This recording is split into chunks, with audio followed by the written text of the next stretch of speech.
Released this week. You talking about the boys? The TV show. Season 5. Yeah, man. I gotta check it out. I know they for sure didn't release like the whole season, huh? Just like 2 episodes. Nah, it's 2 episodes. It's two Okay. episodes. Okay. I'll be messing with I don't know if you mess with Invincible. Y'all mess with Invincible, yeah. Yeah, Yeah, I that's watched Invincible. man. Yeah, that's about to wrap up pretty soon too. As a matter of fact, I think it's only a few episodes left in that season. Damn, the Warriors are ass. God. Yeah, bro, they got LeBron turned back the clock, 26, 8, and 11. Bro, you letting a 40-year-old man do you like that? Is it halftime? No, it's game over. 119-103. Lakers won. Oh damn. Steph didn't play though. Oh, this the highlight. Oh yeah, this the highlights. Oh, Damn. Steph didn't play. I thought Steph played. Oh, Steph didn't play. Oh yeah. You know. Steph didn't play. Hey, don't forget to clock in, like, comment, subscribe, hit that notification bell. Here we go. Great Pharaoh. The gift of Troy is a fabulous fabric from the land of the 5 rivers.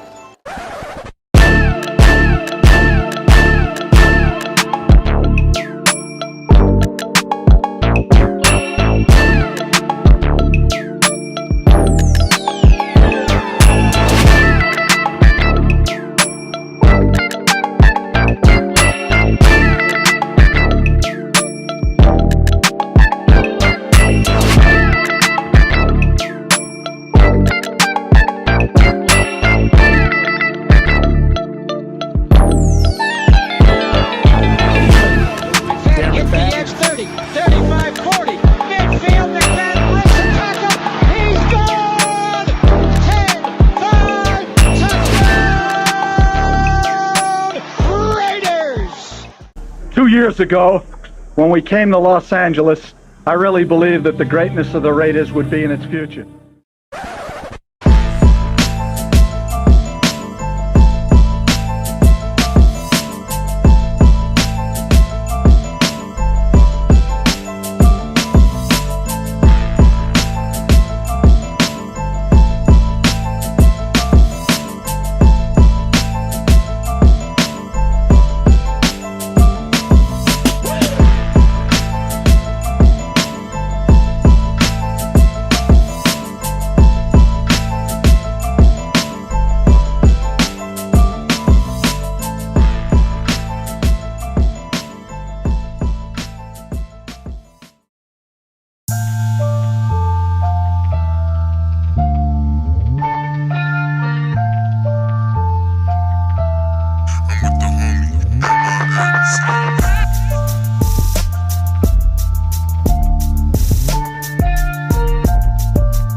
We back for another edition of Around the Shield, man. My guy, the Severe Raider, obviously myself, PharoahNFL, man. We're going to have a great show, great conversation. We're going to talk a little bit about the Raiders. You know, obviously a hit piece came out today. I don't know if you want to call it a hit piece. I mean, it is like years later. They want to recap the Raiders' dysfunction. It was kind of out the blue, but I'm sure they had people, their sources You know, people that wanted to put out some information on the Raiders. We'll get into that a little bit. The Athletic put out an article about the dysfunction that was Jon Gruden and the Raiders, and a little bit of Mark Davis in there, you know. But we'll talk about that. And obviously, man, we're gonna get straight into the mock drafts, man. I want to get into some mock drafts, and we're gonna do different scenarios. We'll try to do. You trying to do just 7 round? Might as well. Might as well. 7 round mock draft, and then we'll do like one straight up, and then we'll do like a trade down from the second round, which I think is a possibility. And I feel like I like the scenario of getting a few top 100 picks. Just depending on what the board is. Obviously, if there's a great player on the board, there's a really good player, then you go get that player. But if there's a few good players and they all have like similar grades in that board, in that draft room, hey, trade down. So you get one of those players that you are high on, and at the same time you get, you know, a couple of 3rd round picks. I ain't mad at it, or at least one 3rd round pick, and then if they trade down again, you get another 3rd round pick. Exactly. You know how I know this? I've been in the lab, you know, messing with these mock drafts. So we'll get into that conversation. Obviously, the lines will be open in just a second, man. Severe, man, what's going on, bro? Oh man, same old, man. 2 weeks, exactly 2 weeks from today, we will be making the draft. We'll see. Well, at this point, at this time, we'll know who the Raiders would have picked already. A lot of us already kind of know, but you know, yeah. But it'll be locked in for sure. So we'll be able to, you know, kind of digest it and see who's left on the board for the following day. Yeah, for sure. Salute to the night crew pulling up. Make sure to clock in, hit that like button, hit that subscribe button, hit that notification bell. We appreciate all of y'all, man. Sacktown Raider in the building, TK in the building, Daniel Kim in the building, Huey in the building, Yaya, brother Yaya in the building, man. Appreciate you pulling up. We got everybody pulling up today, man. Yeah, oh, man, I got you, man. I'll see you in Pitt. I guess, yeah. So I guess, hey, Raider fans gonna be showing up in Pittsburgh. They're gonna be going. Yeah, I'm going. 805 going. Turf going. Myra going. Oh, okay. I think Jeff is going. Okay. It's a few people that's going, man. It's a few people that's going. Okay. Oh man. Chris. I don't know if I say Chris. Yep. You know what? That's a good point, because that Vrabel. Oh, you know what? That's a good point. I did not think about that. That's a damn good point. Yeah. They had that in the tuck. They had that in the tuck. Like, look, because it was out of nowhere. And look, and if you're a Raider fan, you've been a Raider fan long enough, like you knew exactly what went down. You don't need no.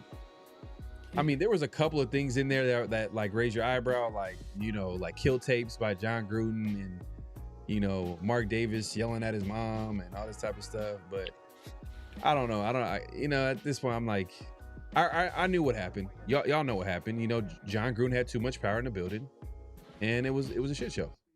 Straight up. Yeah. That's pretty much what happened. And, you know, Mark's dysfunction was, you know, he was a guy that literally was handed a team and trying to figure it out, and, you know, empowering these coaches didn't end well, you know. So it's a lot of like things that, like, yeah, we know this already. Yeah. But, you know, not Spy Tech, but Mike Mayock was quoted in the article. Paul Gunther was quoted in the article. Former employees, whoever they are, were quoted in the article. So, you know, they had, like you said, they probably had this in the chamber, ready to go. But yeah, the Vrabel Rossini situation, that's ugly. That is an ugly situation. But guy Angelo. Yeah, salute. DJ in the building, man. Appreciate you coming through. Yeah, no, for sure. Yeah, they definitely had it in the chamber. Man, it was good, man. Appreciate you pulling up. Yeah. So the Rossini situation, it feels kind of good that the Raiders are not in the news, because that's some Raider stuff right there. That's some like, man, like, why we got to be on the news for all the wrong reasons? Like, yes, it's happening to the Patriots. You can't run away from this. You can't run away from this. Yeah, that's a fact. I don't know how they're gonna get at it. I guess they're probably gonna have people in the media not talk about it. They're not gonna blow it up as much, probably, because I don't feel like anybody's talking about it, honestly. Not really. I saw a few people say something about it, and there's some players that was talking about. I can't remember what the players were, what players it was that was talking about it, but they were saying that she had a reputation where she do what it takes to get stories and get information, and they didn't go into specifics, but they left a lot of room for interpretation. So that's the kind of what they said. What there could have been a situation here where, she's gonna do what she needs to do to get information and to get stories. So yeah, that's crazy. Yeah, it is what it is, man. There's not really too much that I want to say about it. I mean, I don't want to waste your time. I know Raider fans, they smarter than that. I mean, the majority of us, I would think, they're gonna see like you're gonna be like, when was this? This is 2026. Like, why y'all coming up? This would have been relevant if it came out during that same year or the following year, that summer. I get it, but like years later, and a lot of people on the article probably, feel a little bit, maybe Mayock and Gunther and guys like that who are basically out of a job. Like, they're not in the league. They're not. I don't know if Paul Gunther is coaching still. I don't know where he's at. Mike Mayock, I see him in podcasts here and there. I'm not sure if he's connected to any NFL team. I think Paul Gunther at UNLV. Okay, he's in college. Okay, college. I think he was in college. I think he was at UNLV. I could be wrong on that. Angelo's in the chat. He follows UNLV. He'll let me know if that's correct or not. But obviously, Mike Mayock, he's back to doing his draft stuff. These other guys, the low level guys, they might have caught on somewhere else. Usually, it's the big names that that don't get those second chances. We've talked about it several times that once GMs get fired, they usually don't get second jobs. So, and the guy that was working in TV, they usually don't get GM jobs in the first place. So Mike Mayock probably never have another NFL job again. So, I mean, these guys want to air their grievances, maybe take some of the heat off of their name. They probably told him this stuff a long time ago. Like I said, that this stuff been in the tuck until now. Yeah. And Gunther was terrible. But I will say Gunther was trash. But I will say the Raiders didn't have any talent, though. That is also true.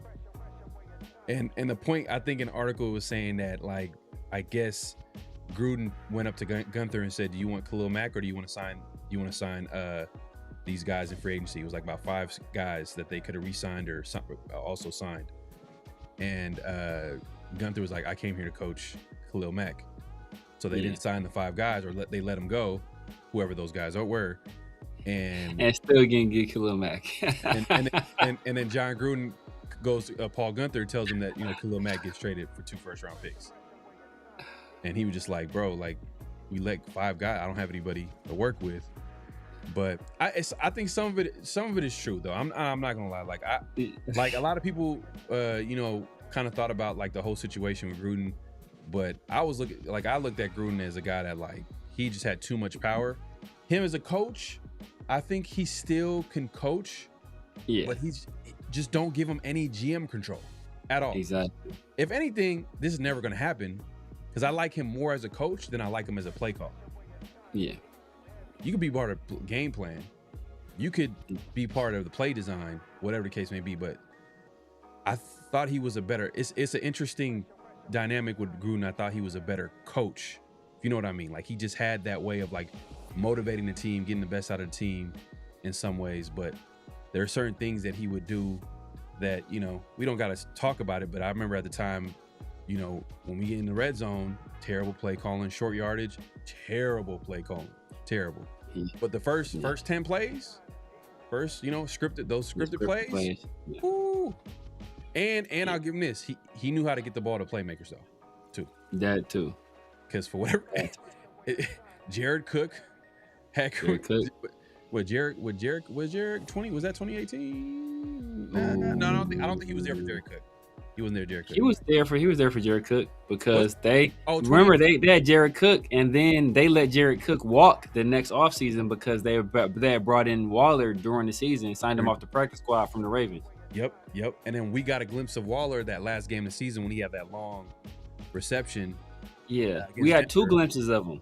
He had the Cincinnati game where I think he had like a long run. I think they are like a short little pass that he took for a big game. Okay. I want to say he had two big plays against the Bengals, and then he had another big play like later in the year. I forgot against who though. Yeah. Pass on Gruden, highly overrated. Yeah. Angelo said Paul Gunther is at UNLV. I guess he's still terrible too. So he said he's horrible. He's terrible. Yeah, I'm not gonna stand in the Paul Gunther corner and act like he was a great coach or anything like that. But I was just being honest. Like they for sure didn't have no talent. Look, those first 3 weeks when we had Vontaze, defense looked straight. It wasn't great, but it looked like we was gonna have like a solid unit, like 17-ish, 18th ranked defense. Would have been cool. As soon as the league, ordered the code red on Vontaze, got him up out of there, it was kind of all downhill from there because he was literally the quarterback of the defense. He was the guy he was the straw that stirred the drink. He made everything go on defense. He understood it. Him and Paul Gunther were simpatico, and so they were able to communicate, and he was able to see things through the lens of the DC. So he was able to get everybody lined up and have everybody on one accord. And as soon as we lost that, it was all bad. Yeah. So it wasn't just because at the end of the day, like if you don't got the talent, then there's nothing really a coach can do. I think a coach can raise the floor. A good coach can raise the floor, but I mean, if it's trash, then he ain't gonna raise it. He's not gonna make trash look. You think a good coach can make bad players look good? They can't make them. I won't say bad players, but just like not if we all know that it's not a talented team, we all know that they're in the NFL. They obviously got talent. They're getting paid to do what they do. But I'm just saying, like, if we all know comparing them to other NFL teams, they're not as talented as a roster. Do you think a good coach could make them look better than what they are? Good coach can make them look better than what they are, but it's only so good that they can make them look. Right. We'll still be calling them trash. Be like, what the hell is this? Like, Well, I want to say necessarily. I won't say trash. You can make a bad player look solid. Like, totally. I'm not even talking about player. I'm not talking about player because I know you could do that, especially if they have good talent around them. I'm talking about just you just look at the team. If they're not good, they're not a talented team. Yeah. It's gonna be difficult. It's gonna be difficult to make them look good. You can make them look not as bad. You can make them look solid, but to make them go from just bad to good, that's too much of a reach. Right. Unless you have a roster that's just constructed perfectly, to where they're not all really good, but you're able to cover up each of their weaknesses with another guy, and you have the right system, and it takes a lot to erase everybody's faults when they're bad players. So it would have to be a very special situation, and obviously the Raiders haven't had that for a long time. Yeah, and this goes back to that quote I was telling you about earlier in the week from TJ Hujimzada when he was talking about the difference between certain, like a starting caliber receiver and a guy that's a backup. And he was just like guys that are a backup, they can only do one thing. So if you got a whole bunch of guys that can only do one thing, you can't really do anything with that. You know what I mean? You might be able to cover it up or just have them do that one thing, and that will make them look better. Maybe that's good coaching. You just have them do what they're good at, and that's it. But like, if you got a whole bunch of guys that only could do one thing, then it's gonna be a long year. It's gonna be a long season. You're not gonna win a whole lot of football games. Yeah. That's if those pieces don't. If a whole bunch of guys that only do one thing, but those pieces fit together perfect. It's like Voltron, right? Like it's like Or, you know, like the Megazord, if you're Power Rangers, like if this dude is the leg, well, dang dog, you only the leg. Like, is what the hell? Are you only a leg? That's all you is? Then you gonna be individually, you're not good. This dude an arm, right? You just dog, you just an arm. Like, you know, ain't too much I can do with this arm. But if you fit them together, obviously you create, you know, the Megazord. So, you know, which is a powerful tool. But it has to be, but those pieces have to fit perfectly together. If you got two left legs, then you assed out. You know, if you got two right arms, then you assed out. But if you got a left arm and a right arm and a left leg and a right leg and it fits together, then you can kind of create something. But that rarely happens. Yeah. Well, you know, look. I'm more. I believe in talent more than I believe in coaching. If you don't have talent, it ain't nothing you do. But then once you have talent, then you could, like, it's hard to watch a football game when there's no talent. Yeah. But it's easier to watch a football game when there's talent, but the coaching ain't there. Like, you'll be frustrated. Like, why you ain't got this guy in the game? You'll be frustrated, but at least you could watch it. But you can't watch. It's hard to watch a game when there's like, man, the quarterback is it's trash. The receivers can't separate.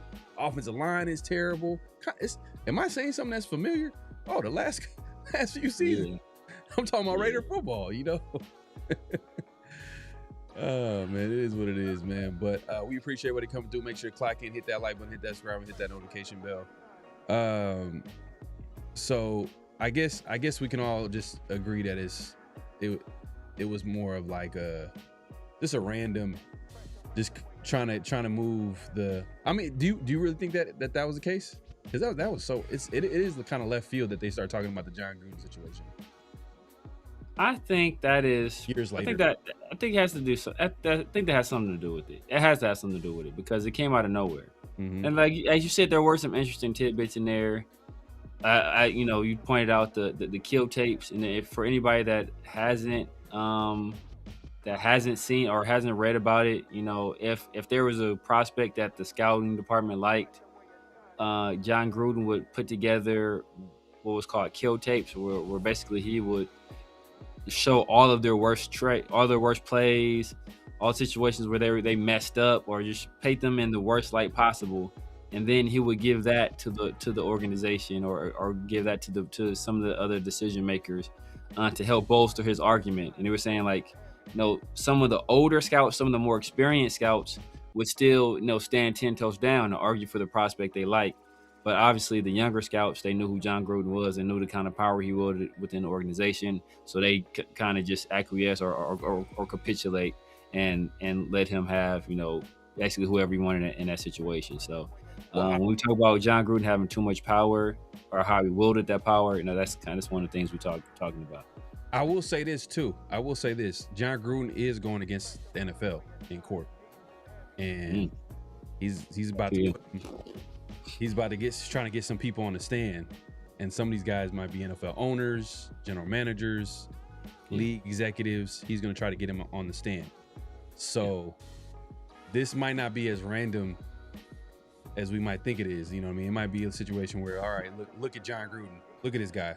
Trying to basically assassinate his whole character, who he is. And so then, you know, when they go to court, like, hey, look, like, you want to trust this guy? This guy's insane. Like, he's an emotional wreck. That's a good point too. Because you gotta speak to somebody's credibility in these situations.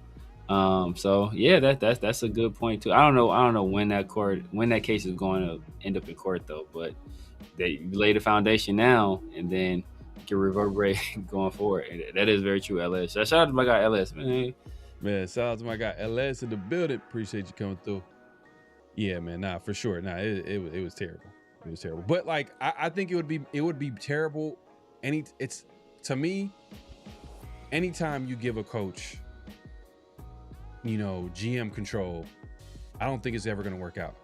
The only time it's ever worked out, and it didn't work out. It just worked out because you had the greatest quarterback of all time in you know, the Bill Belichick situation. Yeah. You know, even though I'm not questioning Bill Belichick as a coach, we all know that combination of him and Brady won multiple Super Bowls. But like, you have a large sample size of him being the guy that was in charge of bringing in players and basically the de facto GM. Yeah. And he had a multiple like the running joke was the Patriots couldn't draft receivers. Yeah. No matter who they brought in. Like, didn't they draft the guy from Arizona? N'Keal Harry? Yeah, N'Keal Harry. Yeah, that didn't work out. Yeah. It's so many, guys that they were like bringing in, it just didn't work out. But look, it is what it is. I don't even know. Is there even a good example of a coach actually being a good GM and head coach? I'm trying to think. Because a lot of people's go-to was Bill Belichick because they were winning. But when you look into it, it wasn't really that good. It was like Brady basically covering up the roster until you couldn't take it anymore and went to Tampa Bay and won a Super Bowl over there. I mean, he wasn't the only GM, but Jimmy Johnson was a guy that had a lot of with Jerry Jones in the building. Yeah, that's kind of when Jerry not first got there, but that was like kind of in the early stages of Jerry before Jerry got. So I think part of the reason why Jimmy left is because him and Jerry started to butt heads. Mm-hmm. And but Jimmy is the one, we talk about like when we talk about like the trade value charts and how many points a draft pick is worth, and you have to get X amount of points together if you want to move up X amount of slots. Jimmy came up with his own system. There was already a system for it. That was another model, but Jimmy came up with his own model. So that's that, and they credit that to him being able to like essentially win in a lot of trades, but because of the model that he was able to come up with in terms of the draft pick valuation. Yeah. I'm trying to think. San Francisco, maybe the 49ers. Oh. Okay, the only reason why I'm bringing them up, and maybe I could be wrong. The only reason I'm bringing it up is that like they hired the coach before they hired the GM.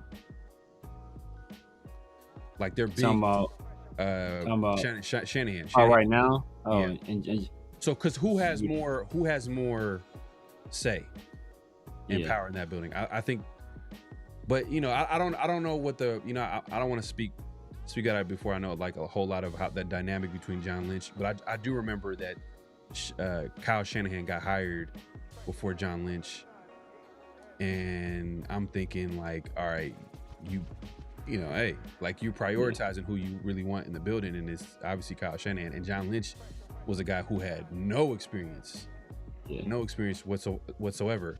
Kind of like when John Gruden brought in Mike Mayock. Mike Mayock came out of nowhere. Like you brought in a guy from TV. John Lynch, a former player who had he wasn't even in any front office building before he went into.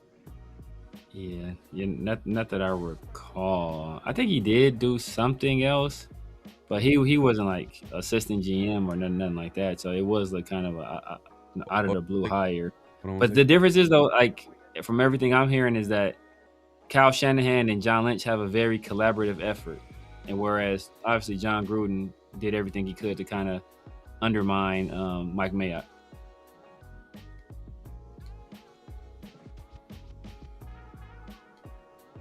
It's probably Coach. Putting the whole chat to sleep. Hey, Coach, man, you need to calm down right now. You need to calm down right now. You calling in, man. You gotta keep it respectful now. You know what I mean? What's Coach talking about, man? what you want to talk about? This guy, yo look sleepy. You need coffee, man. You need that caffeinated stuff, man. What? The coach don't want us to talk about the past. Let's. Well, we're letting you talk, Coach. Okay, keep talking. Keep talking. We about to fall asleep right now. Oh, okay. Listen. I just want to know. I want to know how many yards is Cincy gonna rush for this year? 2,000 or 1,500? 2,000 or 1,500? Those the only, I choose option C. What's option C? I'm asking for this. Is there look? What's funny is that Coach was like, Severe woke up with Genty on his mind, and the first he calls in and asks me a question about Genty. He talks about Genty. Hey. You woke up with Genty on your mind. Yeah, man. He's the furthest thing from my mind right now. You're talking about. Hold on. No. First of all, listen, I'm trying to help. I'm just trying to help y'all out. That's why you trying to help us out. All right, yeah, y'all were dying, man. You were dying. You guys saw a little floaty in the water, so you guys can float to shore. Now listen, I'm trying to help y'all out. Now, is it going to be 2,000 or 1,500 this year for Dan? It's going to be C. It's going to be none of the above. Oh no. It's going to be like it's going to be like 12. See, that's why 1,200. you have the test in school, Severe. You gotta actually answer the question. That's the problem with you. It's gonna be like 1,200. How many yards you got him running for, Coach? I mean, don't get him started, LS.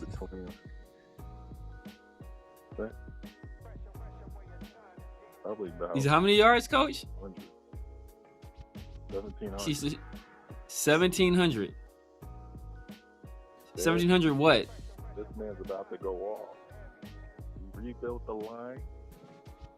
All systems go, man. About to take off. About to take off. You're going to see something special. You're going to see something special. No, we're going to see something special, all right. Nah. We're going to see something special. We're going to see. Now on defense, I want to know how many interceptions the Army's going to get. Interceptions? Yeah. You can't get interceptions on special teams, Coach. You can't. Unless they throwing a fake punt or something like that. If they throwing a fake punt, let's say throwing a fake punt, he ain't fast enough to get to it. They throwing a fake punt, he might make a tackle, he might assist on a tackle, but he ain't getting no interceptions. Oh, You talking about practice? mad. This Allen Iverson situation? We talking about practice? That's bad, mad disrespectful. All right, now me and Ami, we're gonna pull up. We're gonna pull up in Pittsburgh and watch the draft. Pull up. You know what? First of all, forget it. Oh my God! I said pull up. I said pull up. But you know what? All right, Coach. All right. Look. Hey, look. I don't want you to waste the magical moment you're spending with Tom Yackenberg to come try to air some grievances against me. Okay, the time y'all spend together, that's y'all time, brother. Oh, okay. Yeah, that's okay. To this day. I'm gonna let look. How many interceptions is he gonna have that day, Coach? Y'all were cooking tonight. It was riveting. Oh man, that was. Look, come on, Coach. Appreciate you calling in, Coach. Appreciate you calling in. Fool. Coach is a fool, man. Anyway, he really wanted to talk about Genty, man, so bad. The coach is determined. He determined to talk about all the players that I'm just not high on. That's his coach. This coach's thing. It is what it is, man. Salute to everybody pulling up. Make sure to clock in, hit that like button, hit that subscribe, hit that notification bell. Man, it's that time. Let's get into the mock drafts, man. That's what I really want to do, man. Just get into the mock drafts. It's a couple of weeks away from draft day. Obviously, everybody's talking about who they can possibly get in the second round. It's pretty much official. The Raiders are gonna get Mendoza. You got Kirk Cousins basically saying like, I'm glad to have him on the team. Exactly. Yeah, he did an interview. Yeah, he's like, yeah. He said, I think it's gonna be a great addition to the team. Like, what? Exactly. Yeah. Look, unless this is some sophisticated psyop that the Raiders are running. Yeah. It's a foregone conclusion what's about to happen.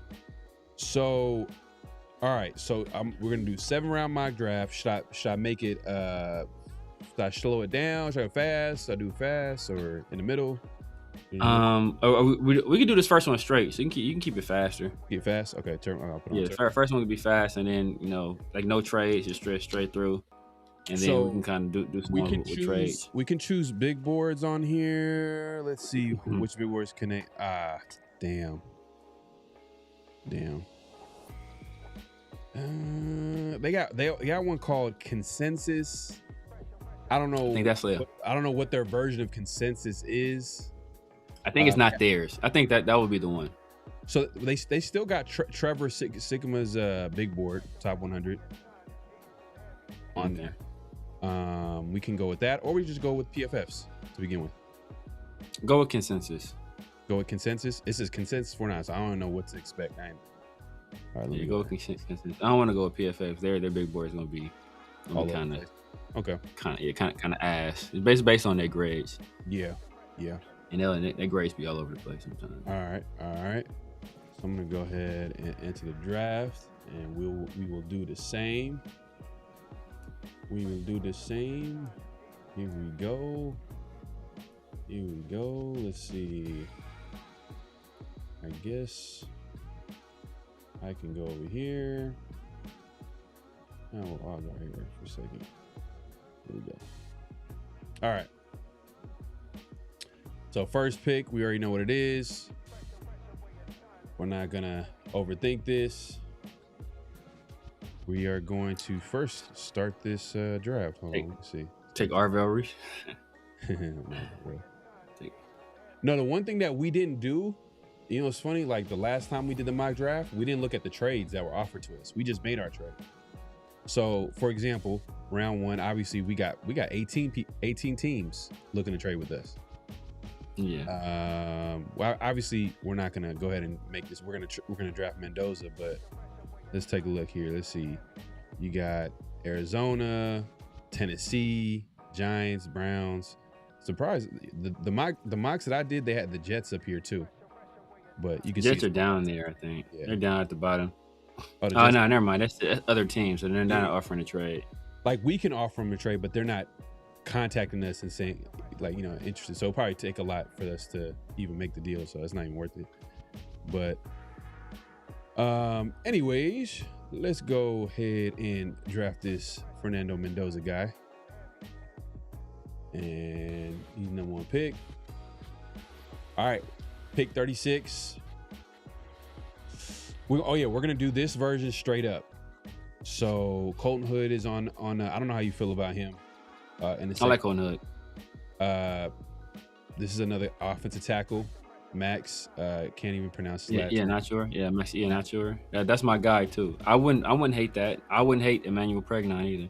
So is he a left tackle? He's a right tackle. He's a right tackle. Okay, so the Raiders situation right now is they have a Charles Grant who's a left tackle. They have Glaze who's been a starter the last couple seasons at right tackle. Colt Miller just signed an extension last offseason, so he's going to be with the team for at least next 2 to 3 years at left tackle.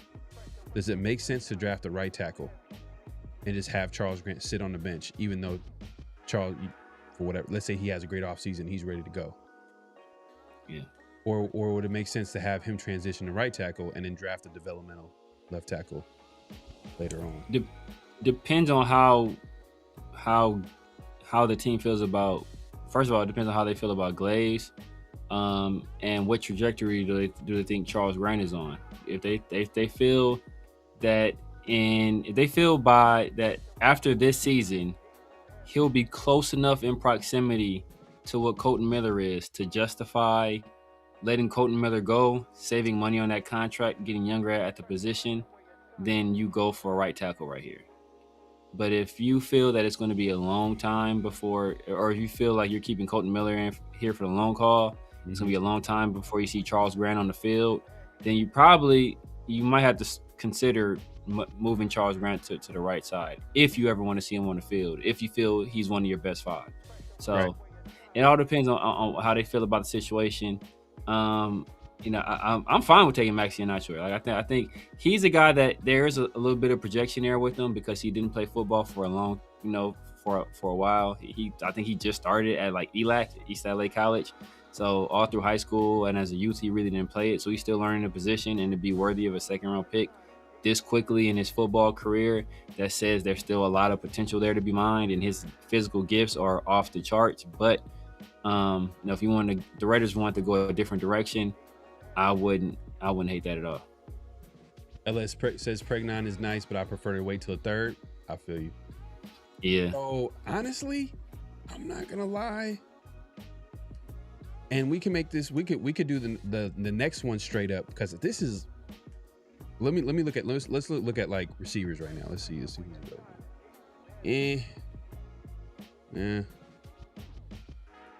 I'm not looking tight end.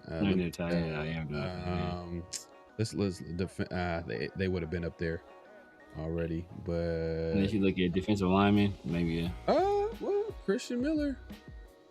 Christian Miller, you got Lee Hunter. But I'm not gonna lie. This is I would look into trading down. I'm not gonna lie. Cause we got 7 teams offering us trade. The Ravens. All right, these scumbags. I won't even trade. We might trade them. And they already picked 14. Who they pick at 14? Who these bums? Damn, we just missed C.J. Allen too. What did I say? The Raiders should never do business. Oh, go to linebacker. Go to linebacker real quick and see. Let's see, linebacker. I think if we're gonna go straight, do it straight up, I wouldn't. Jacob Rodriguez, I wouldn't hate that. So let me see who's offering the trade. All right, Ravens. No, screw them. Okay, so that's the best team that is offering a trade, or at least wanting to do a trade, is the Ravens. After that, it's the Bucks. So let's look at the picks that they got. They got pick 46, 77, 116. Okay, so this is the one that we want. We want that number 77. Ravens. Damn, I ain't wanna. Yeah. It's a worse pick, honestly. Yeah. So would you want to drop 10 spots and get like, let's say, let's see. Hold up. Let's look at the trade package real quick. I know I said it's gonna be straight up, but I'm not gonna lie. Like, this is an opportunity here. I think this is a 5th. This is a 5th round pick. Let's see.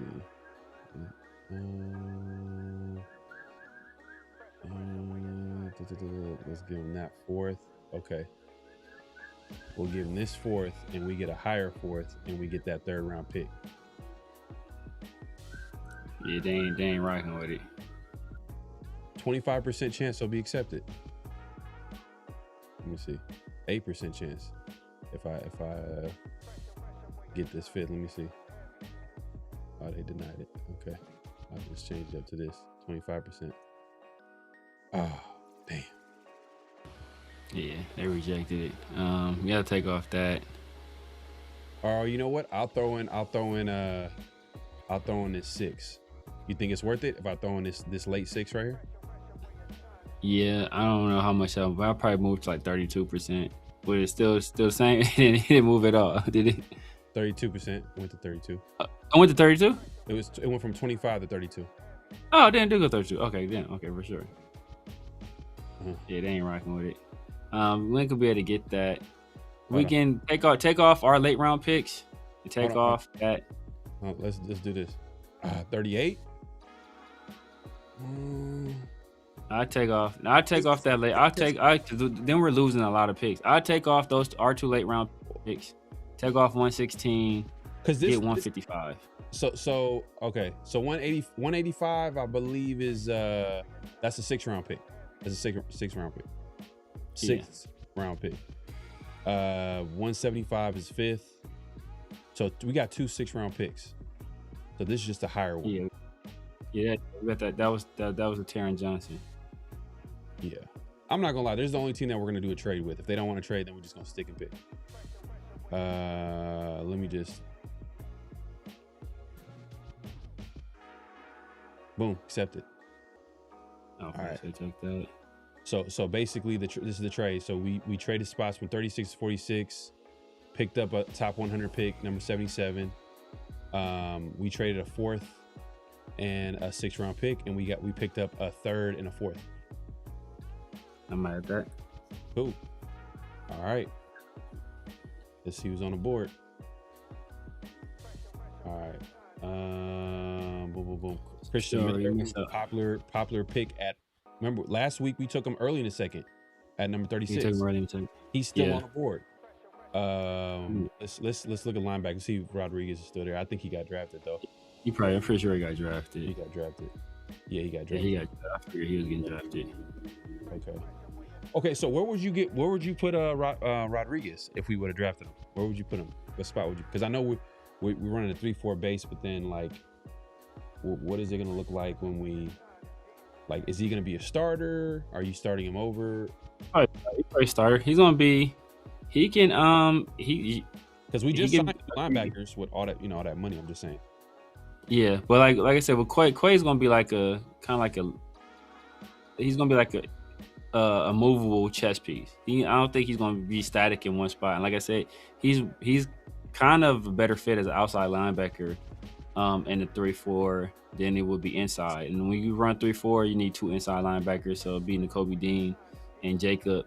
And I think that, Jacob Rodriguez is a guy that you leave on the field in nickel and dime situations because he's a guy that makes plays on the ball. So I think that he's a guy that gives you some options there as well.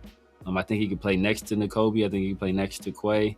I think he's versatile like that. So that's what I would do with it. And like our linebacker room outside of N'Kobe and Quay, and we got the it's pretty trash, really, if you think about it. Yeah. So is Lee Hunter an option here at pick 46? Or do you like Christian better at this spot? Because Christian, we drafted him last week. Yeah. We could go a different direction. Let's see offensive tackle. Let's see interior offensive line. Let's see. It's not early. Yeah. I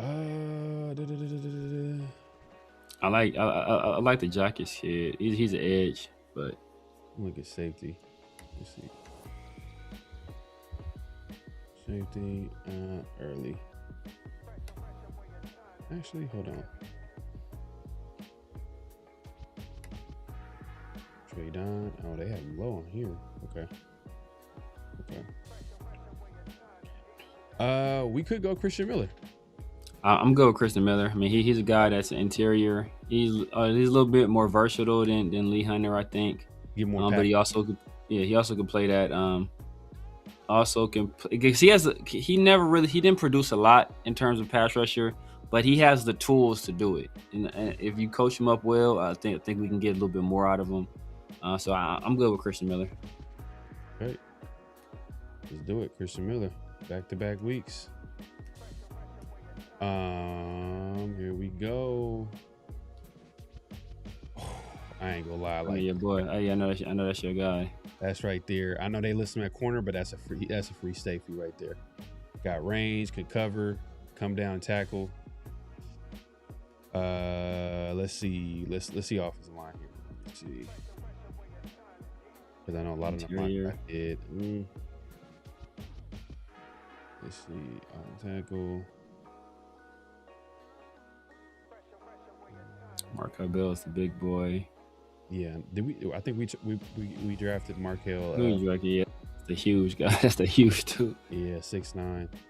Yeah, I don't think he's a fit though. Other dude was like 6'8" though, but he's damn near. He was there. Yeah. The dude I sent you today. What's his name? He's 6'9" too. When I looked at him, it said they had him. Wherever I looked, they had him listed at 6'9". Right. 6'9", 325. Okay. Let's look at wide receiver here. Let's see if we can grab somebody. Oh, bam! I think that's the move right there.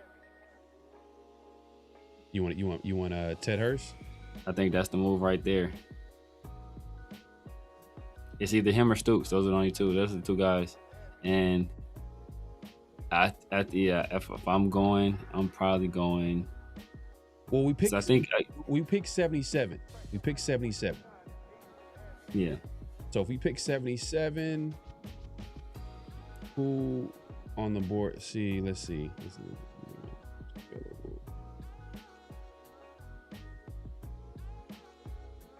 Man, I'll probably take Stooks here, man.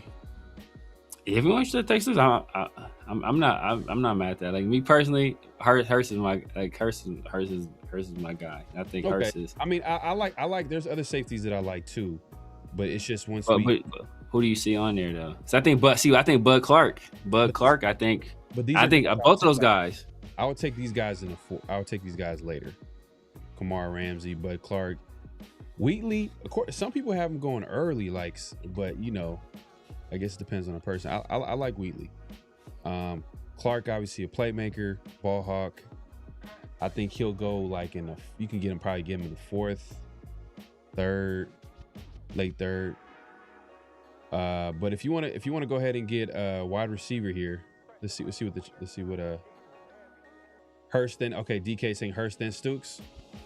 Stooks would probably be gone, but yeah, I don't like any the receivers that are going to be there.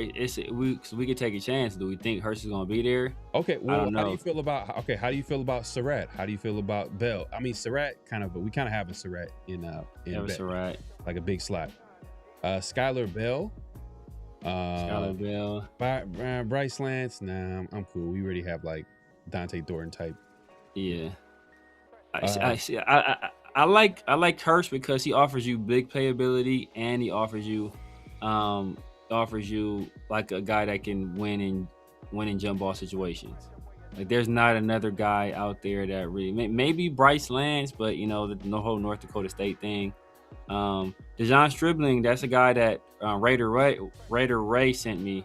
He put some nice stuff on film too. Mm-hmm. But if it's between him and Ted Hurst, it's a little early for him though. Yeah, exactly. We were talking about if we don't take Hurst here, like who do we look at later if we take Stooks instead?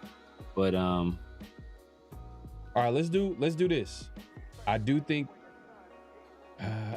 I feel like Hurst will be there at 77. All right, so if you feel, like I said, if you feel he's gonna be there, we can take a chance on Stooks. Let me just look. Let me look at big board where they have him. Let's see.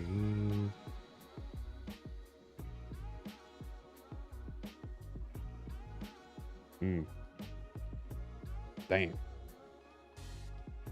a few teams need a receiver too. Yeah, but I'm looking dead at the Texans. I'm looking at the Browns for sure. Looking at Washington. Yeah. Looking at the Saints. Okay. All right. Dolphins. All right. All right. I guess the chat's already spoken to. DK is my guy too. So he's saying Hurst and Stooks. Franklin saying Hurst is my guy also.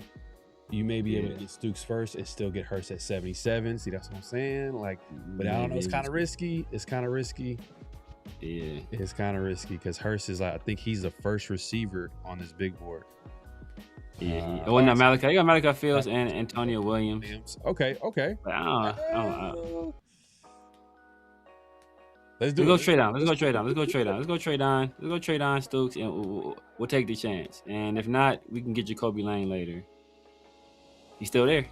Yes, sir. Boom. What'd I say? And hold up. Damn. Surratt went over him. Tony Williams. Okay. Boom. Malachi Fields still on the board too. So yeah. All right. So the Texans took Ramel Height, bro. They got Danielle Hunter and Will Anderson. I guess they went probably BPA. Yeah, I don't know, bro. That's ridiculous. Yeah. So okay, Malachi Fields. Let's see. Dejon Stribling. They have you looked at Deshaun Barham? I don't know if you checked them out. Yeah. All right. We gonna wait on this. So this is gonna be receiver pick, right? Yeah. Ted Hurst. I'm going Ted Hurst all day. Here we go. That was a plan. We executing. I know LS, man. He says it's a shame we took Best because I wouldn't be mad at Surratt. Yeah. It wouldn't make any sense, right? Yeah, it wouldn't make any sense. All right, so this is a second pick in the 4th round. Our first pick of we got like 4 4th round picks, I believe. Yeah. All right, so what are we doing here? So we took a safety because I know it says corner, but we literally took a safety in Stooks in the early third, and we took a receiver. And I know I don't want to focus too much, man. Oh, do it right there, bam! I think that's the move. Right there, Sam Rouge. That's the move. All right, what other position before we do it? What other position should we look at? So should we look at offensive let's line? look at offensive line. Let's go offensive tackle. Yeah, nobody there. I mean, I like Zoom. You can wait on Zoom. I don't like any of these other guys. Sam Rouge is basically a 6 offensive lineman. Yeah, you know what I mean. He's a true blocking tight end. Too. Yep, true blocking tight end in a league full of pass catching tight ends. There's a shortage on these blocking tight ends. As from a receiver standpoint, I don't know if he's gonna give you a lot, but you got Brock Bowers. You know what I mean? Come on, he's gonna be the number 2 tight end, plug and play. There are other guys that I like too. I like Jolly as he's a receiving guy. I like Klein too. He's other guy that I like. Oh, Oscar Delp, did he get drafted? Oh, I think he got drafted. I think I saw him earlier. Yeah, from Michigan, bro. He played. It's like I want to compare him to Brock, but man, the dude is fast and he can block too. Oscar Delp is another guy I like too. Oscar Delp. Let me see if there's any other guys. This is another blocker. Think Lee Smith. You know what I mean? Lee Smith didn't really give you too much from he was sure-handed. This guy's sure-handed, but he's not going to give you too much explosive playmaking tight end position. But he's a blocker. If he's like 260 pounds, I believe Roush is Roush is like 267. 6'6", 267. Like I said, 6 offensive linemen, man. The Raiders are going to run the football. They need a blocky tight end. They don't have one on the roster. Michael Mayer's on his last year of his rookie deal. Might be the 3rd tight end to begin with. And then when it's all said and done, he's a number 2 guy. Yeah. So I think, let me just look at linebacker real quick, because I know earlier you were looking at linebacker. All right. I think this is easy. We just gonna make this easy. Yeah, I think just in terms of value. Yeah. All right. Cool. Let's go Drew Allen right here. Oh, we got back-to-back picks. Okay. Yep. Let's see what we got. Would you want to trade down on one of these? Well, obviously, let's see. Let's see what's on the board. We're gonna go here linebacker. We're gonna go running back. Or you want to trade back? So see who's on the board. See who's on the board at running back. We still in the 4th? Yep. We got 2 more picks in the 4th. So we got this 117, and then we got 134. You got back to back. So we're back to back right now. That's our last pick. Oh yeah, never mind. We're back to back right now in the 4th. Okay. Running back. How you feel about Singleton? I like Nick Singleton. Is he another Zamir White? No. Me but I don't know, because people like to trash on Zamir White. Zamir White was thought coming out of Georgia, people thought highly of Zamir White. They didn't think he would be a superstar. They thought he was a good back. I like Jay Knott. I think he's a guy that I think he's more talented than what he showed. He was a guy that said when he was at Cal, a lot of hype on his name. He went to OU and got buried. So that transfer portal kind of did him dirty, but I think the talent is there. We already know my guy is Damon Claiborne, but he's the guy we can get later on. I wouldn't mind Kalen Black. I think Kalen Black is a solid back too. I don't think we have. Okay, never mind. Because the only thing about Singleton is that he struggled his last year. He struggled with his vision, and just I don't know, man. I think Kaytron Allen, who's on the board too as well, he took his job. Yeah. I mean, I think everybody at Penn State struggled last year, to be honest with you. Yeah. That's why those guys got fired. So you have Singleton higher than Claiborne. But I don't know, Claiborne just Claiborne. I like Claiborne better. Singleton offers you like a little bit more. Claiborne is strictly like I think you trust Singleton more because like the thing about Claiborne is like, there's things that he got to clean up like to get on the field. Like, but from like a special team standpoint, from a natural runner standpoint, he got it, and he fits he fits the system too. He fits it perfect. And I think when you told me the comparison, when you was like, after you watched him, you was like, man, it kind of remind me of Devon A-Chain. I'm like, yeah, that's a good comparison. And that's a guy we've already seen kind of have success in his system.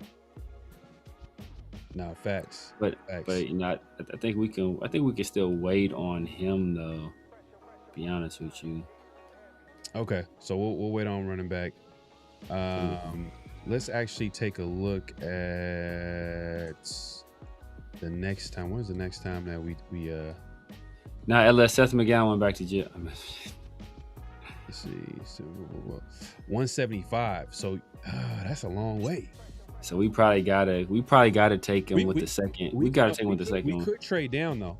We could trade down one of these picks because it's back to back. Like unless like there's two players that you have to draft from the spot. Yeah. Let's see. Let me look at the trades. So Carolina is 119. They got 158. So that's kind of like, we probably could draft a Claiborne or Singleton right there. Yeah, I think so. Falcons got 122. Falcons ain't got shit. Chargers. I ain't trying with the Chargers. Yeah, they ain't got it's shit. Disgusting. Let's see the Bears. Yeah, they ain't got nothing. So it looks like it's let's see, Green Bay. 160. Yeah. I like Carolina. Carolina got a nice little. Okay, 158 is the best. Yeah. So I guess we could just go ahead and trade with him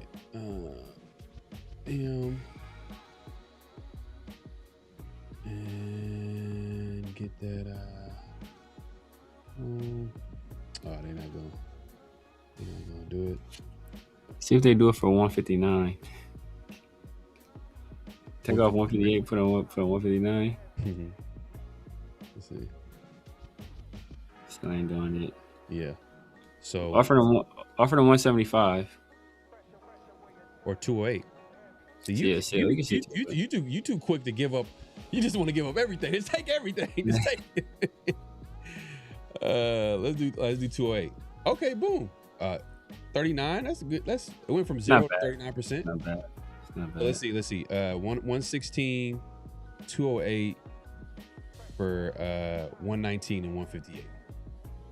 So we still keep that fifth. Okay, I ain't mad at that. Let's see. They ain't rocking with it. They ain't gonna rock. Okay. I mean, I don't care about this. Let's boom.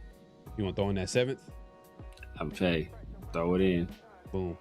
Hey, get next year sixth then. Let's get. No, I'm talking about take their next year six. If they want this 7, we're gonna take your 6 next year. I'm leaving with something. Okay. Hey, see, Severe. That's what I'm talking about right there, man. Oh damn! Really? Damn, like that? Okay, then take it off there. Yeah, just do that. Do that. I'm good with that. Okay. So 119 for. Okay, so fourth. To pick up that fifth spot, we're giving up. We giving up a 6 and a 7. I ain't mad at that. Just to get that fifth, that extra fifth. Get the extra fifth, yeah. All right. Let's see what the chat's talking about. If I make this move, pull this trigger. I like Teron Stewart. The more better, so we can cycle through them, keep them fresh all season. Okay. Yeah, we still got 9. We still end up with 9 draft picks, which is solid. Yeah. At the end of the day, it's all about adding talent. It's not about having 20 Exactly. Exactly. And only 5 make the team. Exactly. And the higher you are, the better chance you have of adding talent. So we still got 117. We got 117. All right.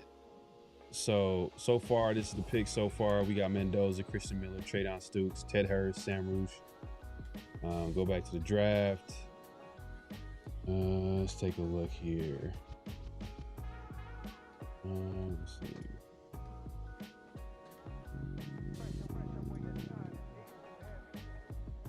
Bell's still here. This is the guy that we took in the 3rd round. Yeah. I don't think he's really a scheme fit. I know this is Mike's guy right here. Big Mike, man. Yeah, he's a big dude. But I like Pounds, but that's later. Diego Pounds. I like him, but that can wait. Yeah. Let's see here. Let me see. All the safeties went for sure. We already drafted a safety, but I just wanted to see who's available. Are you looking at nickel? Is there anybody at nickel you're looking at? Like, who's there? There was a guy, Chandler Rivers, but I think he got drafted. My God, Ray put me on to him. That's what people were. I think last time the chat was talking about Hezekiah Massis. I think some people liked him. You want to add some? Caden Curry. Caden Curry is an interesting guy. Look at the interior offensive lineman. See what we got there. All right.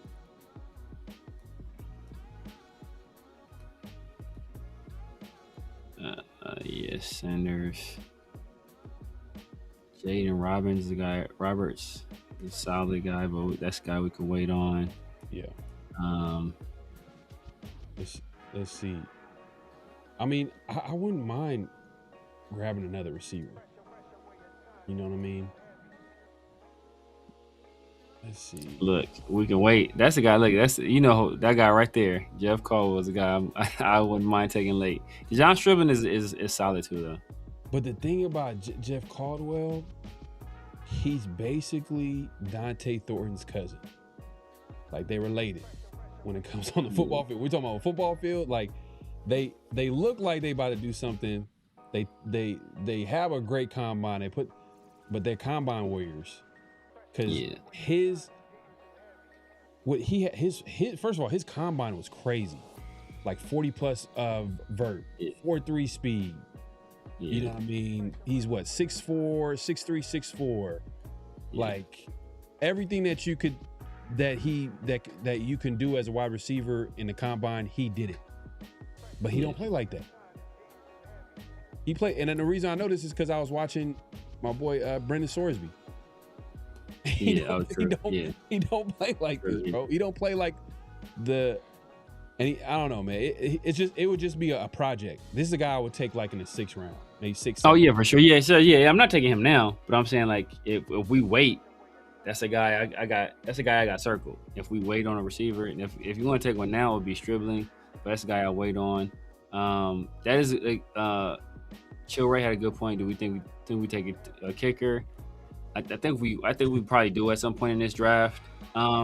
Money Chuck, get a zero technique. I think Christian Miller can play zero technique. He's a guy that can play all across the line. I think in an odd front, I think he can play zero technique. He was one of the best run defenders in all of college football last year, and he was doing that, in the SEC, playing against, some massive offensive line. So I think he's a guy that can play that nose tackle. He's like 325 or something like that. Like he's a big boy, and he's a guy that can take on double team.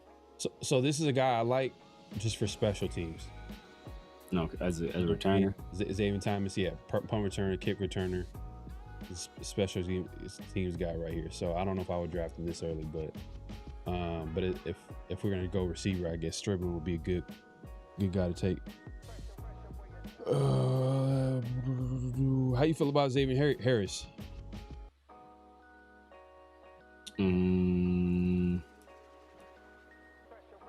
Don't know enough about him.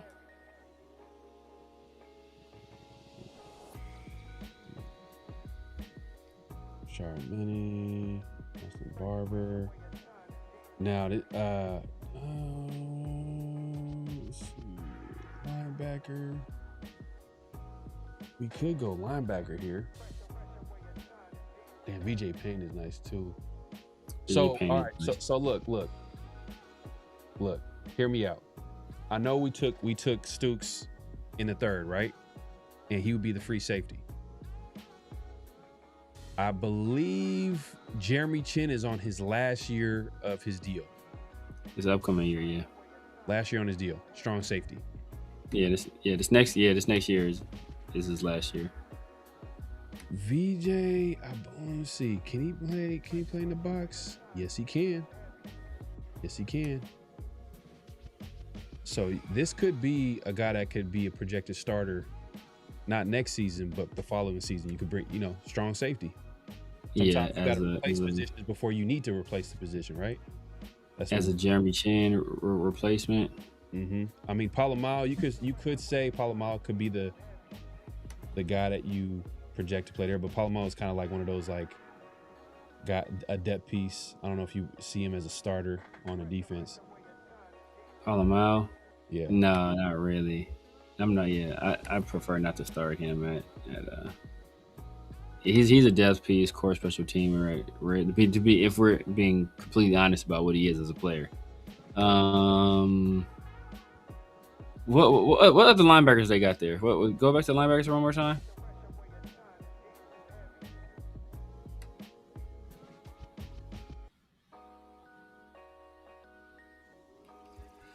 I mean, if we want depth, the Orr kid, he's Bruce Betcher is a guy people like too, but he's like but Orr, he's a good football player. He's not a 3-down guy. Betcher is Harold Perkins. I like Harold Perkins too. Harold Perkins is a good player too. Yeah. And we can wait on all three of those guys. We can wait on those guys. I mean, really, honestly, at this point, I really would. I think we kind of need to address. We kind of need to address the trenches again. I think, and that's a problem. Like, I think we need to address the trenches, at least for depth purposes on the offensive line. Because we lost Parham. We signed, what was the guy? Burford. We signed Burford, but so Ray hit me up and said this is a guy that he would get and stash and develop. Left tackle Austin Barber, run block grade 90. I like that. And he's from Florida. Mm-hmm. Pass block. Okay, I like this. He plays in his own. Guy. Okay, he's a left tackle. So this would be like a developmental left tackle. You have Charles Grant on the roster, right? So you have him compete for that right tackle spot. Hopefully, if everything goes right, Charles Grant gets that right tackle spot. And then in the meantime, you develop a guy like Austin Barber, and everything goes right, he'll be the next in line to be the next left tackle. And if it doesn't work, if it doesn't work, then you still draft another guy, right? But at least you have you planning for it ahead of time. Is Rutledge is gone already, right? Yeah, he's gone. All right. I'm not mad at Austin Barber. I think it's I'm not mad at Austin Barber, but I mean we are going to be losing some value there because I think he'll probably be available later on. But if you feel he's a guy that has the potential. See, because we're picking 117, right? The next time we pick is going to be in 155 range. Yeah, I believe 150 to 175. I think 158, I believe was the pick. And then Drew Shelton is gone too. Yeah, he's gone, right? Drew Shelton. They got Drew Shelton ranked low. Dang, okay. He's a dude. He has really good movement skills. They got him ranked real low. Okay. So we could get tackle here. Go ahead. He's ranked 126. Go ahead and pull the trigger on Barber. All right, here we go. Let's do it. Oh yeah, we got 119. Yeah, we got 119. Then we don't pick again till because we just traded spots. We traded spots. Yeah. Oh, yeah. All right, let's do it. Okay. Hey, this is where I'll go. Hey, I wouldn't be mad at grabbing a safety here. Safety or corner? Safety because it will be a replacement for Jeremy Chin because he's on his last year of his deal. Corner, I would look at adding some depth or adding like a nickel because we don't know how Teron Johnson is going to hold up during the season. Yeah. But there's a guys that I would wait on. Like, I'm not going to lie. You know, some people are high on Masses. He's kind of a zone corner ball hawk. Yeah. I don't know. Well, I'll see. This is where I kind of don't trust this greatest because if you look at between Decario Davis and Prysock, I would probably have Prysock higher in my opinion, but they got Decario Davis higher.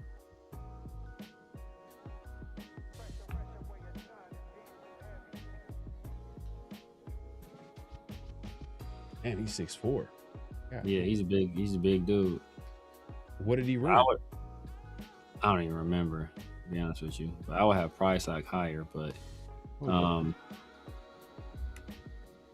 what did he run? Was he invited to the combine? He should have been. Let me see. Let me look it up right. Let's see if I can find it.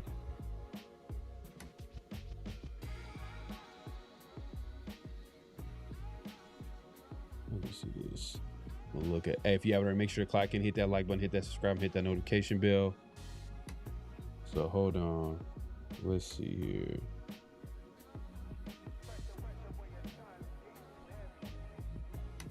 Did he run 6'4"? Like when a corner is that tall, that you gotta question how well they can move.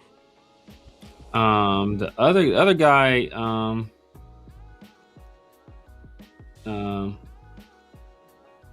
let's see. Hold on. Let me go to corner. The other guy ran. The other guy is the other thing about those guys that the other guy is tall too though. Decario, he's tall too. Damn, he's also 6'4"? He's 6'4" too. I know he's that tall. They're both. I know they were both tall. I know he was that tall too. But yeah, just on tape. I liked Prysock's tape better. Mm-hmm. But you know, but Decario Davis, Decario Davis is a good player too. So. Mm-hmm. And I think both of them fit. Well, I don't know if they fit this system. You know, they would have fit the last system for sure. But I don't know if they both fit this system.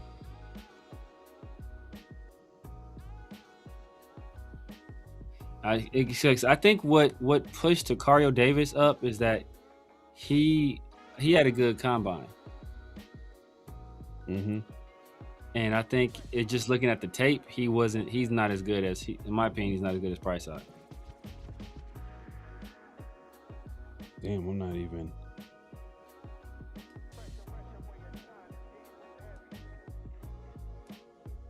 I wouldn't mind taking Masses here too. To be honest with you. What's our corner depth chart right now? We got obviously Darian Porter, and we signed old boy to a contract this offseason, an extension. Yeah, Stokes. Really is. His corner was kind of trash right now. That's the only thing I think. Do we still got Blue Caillou on the roster? I think we still got Caillou probably on the roster.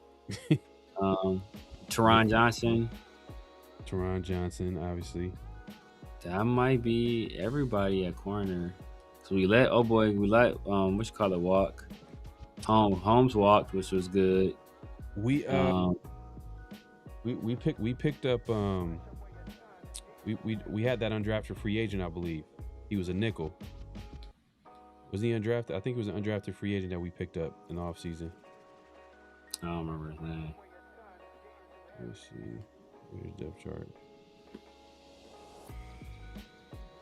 Well, sure. Let's go. All right. So, I mean, what kind of where are you feeling right now? You want to go? In my opinion, I'll go Masters or I'm going Price Lock. If I'm choosing out of those two, Greedy Vance. So Greedy. So okay. But he's a nickel. And we forgot about the Cameron Richardson too. Oh, D-Cam. There you go. D-Cam. So we got Greedy Vance, Eric Stokes, Cameron Richardson, Darian Porter, Teron Johnson, Chigozie Anuzium. I don't know how long he gonna last, but to me, damn, that's I don't know if we would I feel like we can wait on this. The way they kind of ranking this right here, so I'm not even gonna hold you. Mm-hmm. Let's see. Damn, BJ Payne is they have him hella low. That's crazy low. All right.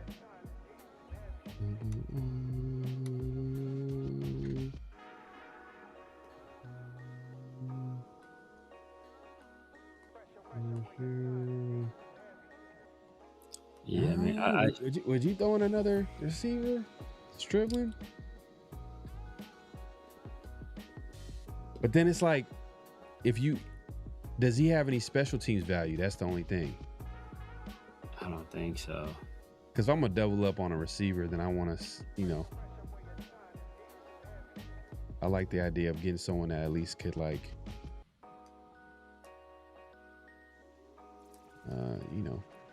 be a return man or something like that. Yeah. I mean, you see running back. Dribbling. Oh, I was about to say they got drafted. I'm like, oh, hell no. Hell no. Hell no. All right. Let's take Carson back. Let's do the Kirk Cousins. I do like Zane Durant. Zane Durant would be nice, but it's kind of early for that too. Yeah. I mean, at this point, of those guys, I think you take the best player. Or Elam's, or he's kind of a 2-down player. He's not really a 3-down linebacker. Yeah. DeCario Davis, he got more PBUs, but I think part of the reason he got more PBUs is because he was targeted more. But I think he's the younger of the two, but I don't think his tape is the same, and I don't think he can really play man defense. Price Lock, he can play in man and zone. They're both better in zone, but I think Price Lock can fit in the man defense. And he's good in press, but I don't know how it's his long speed. I don't know how fast he is.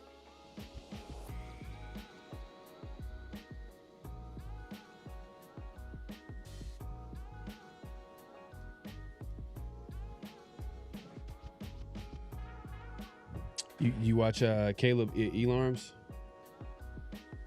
Yeah, I saw some of them, but it's like I said, he's not really a guy. But in his defense, I think he'll be solid depth. He can get some run. Mm-hmm. Barring injury to N'Kobe or to Quay Walker, I think he's a guy that can come in and spot duty. Like I said, he's more of a 2-down player in my opinion, but maybe the coaches feel different, and that they feel his coverage ability can improve. But I don't know about it. So Takario Davis is more of a press man guy. I don't know if that's the type of defense that we're gonna if so. Basically, what I'm trying to say, if Pete Carroll was a coach, he probably would want to draft him. Is a press man guy?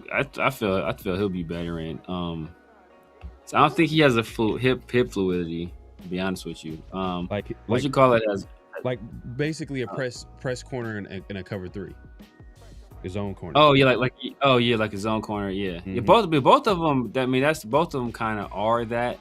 No. I mean, but he would be a zone corner, even though you would think that he would have with his athletic traits.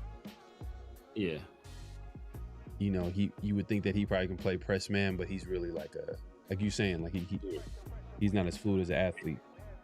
Yeah, and he's super, and he's only like 195 too at 6'4", so it's like he hella skinny. So like Price Lock can actually press you. Price Lock will jam you at the line of scrimmage and really disrupt you. He does get, you know, one thing is he does get grabby, so that's something he might have to watch at the next level. But he's a more physical player, and he has really good hips. But you know, he doesn't have the, you know, the ball skills that DeCario has. Are you have you seen VJ Payne? VJ Payne, I want to say I've seen him, but I don't remember. No, I haven't seen him. That's not Washington State. Kansas K-State. No, I haven't seen him. I'm thinking about somebody else. All right, safety. We could draft him here, and he could be like the next in line as strong safety. I mean, 6'3", 206, ran a 4.4, 1.52, 10-yard split. Long arms, like 33-inch arms.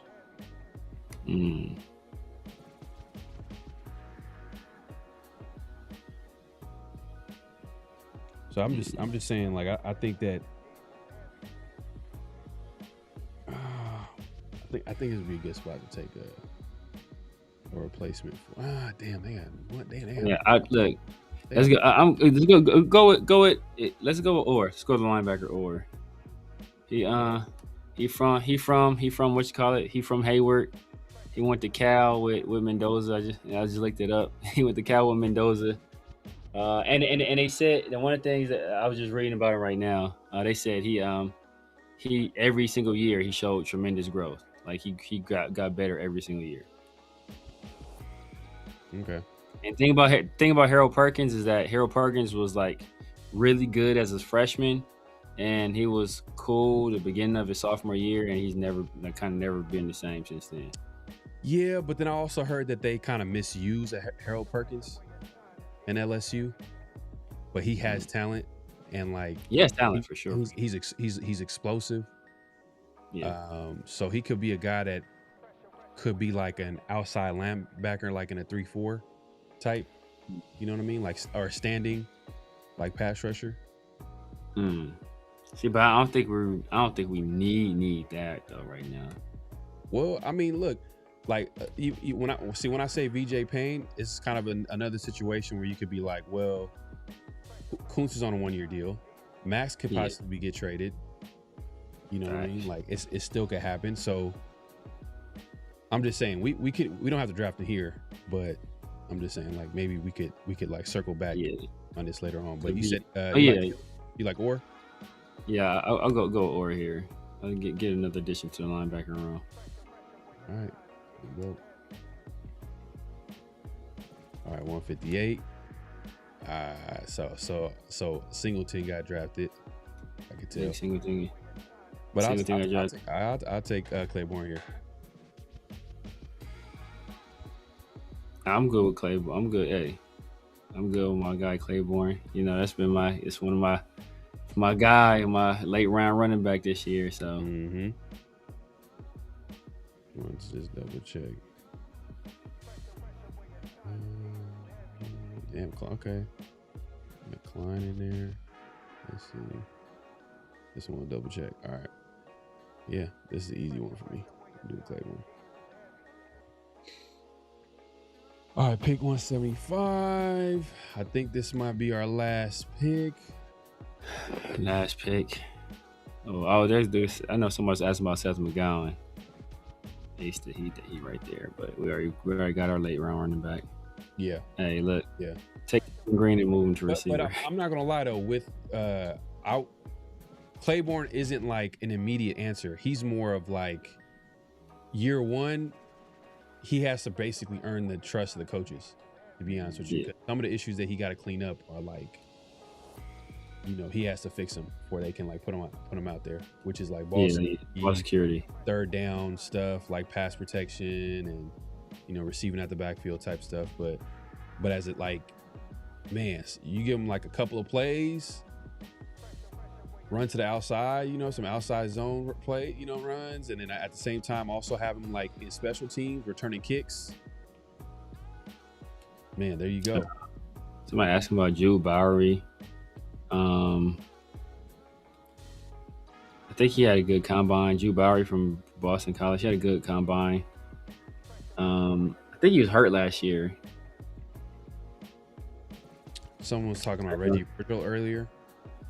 About who now? Greedy Vance. Yeah, Greedy Vance is on the team. Reggie Virgil, a wide receiver. Yeah, somebody was. I think that was Franklin Skinner. They said he could be a steal of the draft. Okay, let's see here. All right, so pick 175 is our last pick. We made a few trades. We said we began this by saying that we would do this straight up, but there's so much of an opportunity to trade down. I was all like, you know what, we'll do the next one straight up. So this one's gonna be this one's obviously the version that we're gonna trade down in. We already did that. Let's take a look at, let's see, corner again.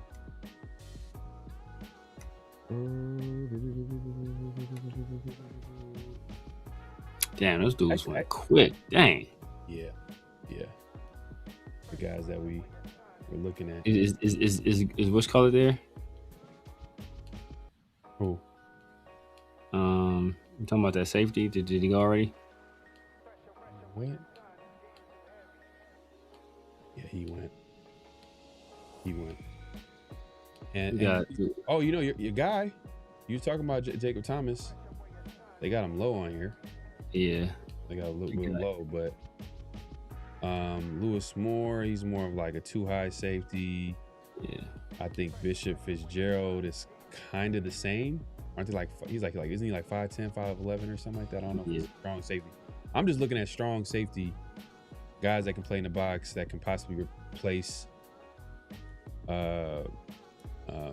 Jeremy Chin next year. I know we got Palomao, but is he gonna be the starter? Like, is he gonna be? I mean, I do like Palomao in the box though. Space Beast a fool. What do you say? It's from Claiborne Fire, like the university. Man. All right. Now let's take a look at who's available. Taylor Green, like, he's so intriguing, man. He's so athletic. Like, this would be like a 7th round pick, 6th, 7th round pick. But yeah, who else is available? Got one right now.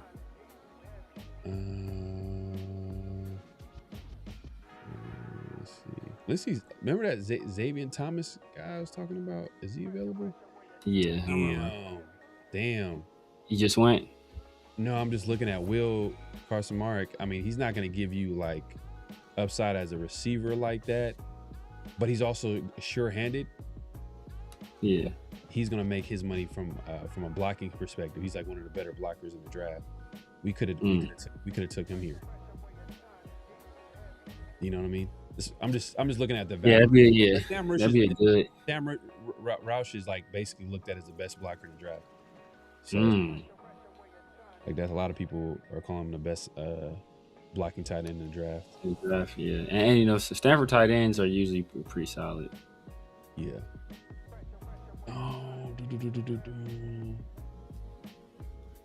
Oh yeah. Let me look at wide receiver. But we know what, we kind of got our special teams guy in Claiborne. Zane Thomas. That's the guy that I'm like, hey, that's a kick returner. He has 3 kick returns in his career in college. Touchdowns? Yep, not like all in the 90s and 80s. So he's like as a wide receiver, he's small. Think Trey Tucker, smallish, kind of a gadget player. But he's gonna make his, like, how he's gonna make the team is basically special teams. Okay. So Xavier Thomas could be an option here, or we can obviously go a different direction. I'm not mad at. I wouldn't hate Xavier Thomas there. Is there any positions that we didn't address that we felt we should have addressed? We got quarterback. We got a receiver. We got a tackle. Yeah. We drafted a defensive lineman. We drafted a safety. Yeah. We at this point we got a tight end. It's depth. Yeah. At this point it's all about depth. Yeah. I mean, and what's a position that you feel like, all right, the following year we're probably gonna need to replace it? Strong safeties possibility. I would look at corner. Corner, nickel corner. Teron Johnson, how's he gonna hold up next season? I know we got Greedy Vance, but do you guys trust Greedy Vance at nickel? Not really. You know what I'm saying? Like, hopefully he has a great offseason and, but, these are the guys that are available. Damn, TJ Hall got take it too. Yeah. TJ Hall is like a nice little nickel. I think your boy from Oregon too. Canada. Oh yeah. He a nickel corner. Yeah. He got drafted though. Got picked up already. Yeah. More of a box safety, right? Nah. He's a nickel corner. I said you're looking for more of a box safety. Yeah. I wouldn't mind taking one box safety. Is this the guy we was talking about? I don't know if you were telling me about him. Like he tested well. Jacob Thomas, yeah, Jacob Thomas, but he's more free safety. He's more free safety. He's a playmaker though. He's a playmaker. But he's big, but like 6'3". He like 6'1", 6'1 and a half, 6'2", I think. I thought he was like 6. But no, he tested well. Let's see.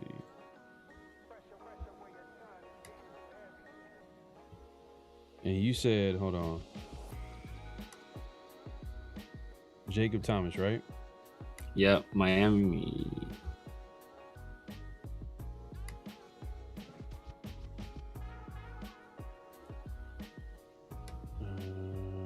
Let's see. Damn, he not even. Oh yeah, okay. This actually might be a good spot to take him. Let's see.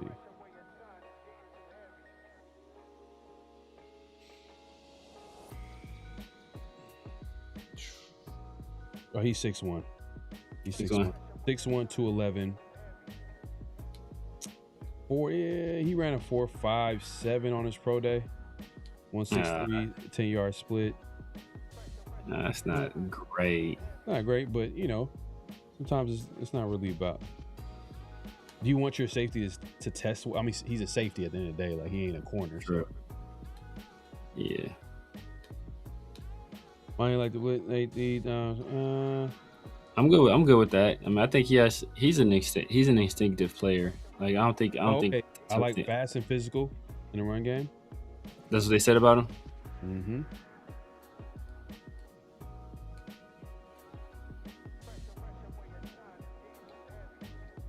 He's super instinctive, but yeah, he's not a box safety. He's like a too high guy, but he has solid size, like you said. It's like 6'1", 2 something. Mm-hmm. Okay, I'm good with that. Oh, what, Jacob Thomas?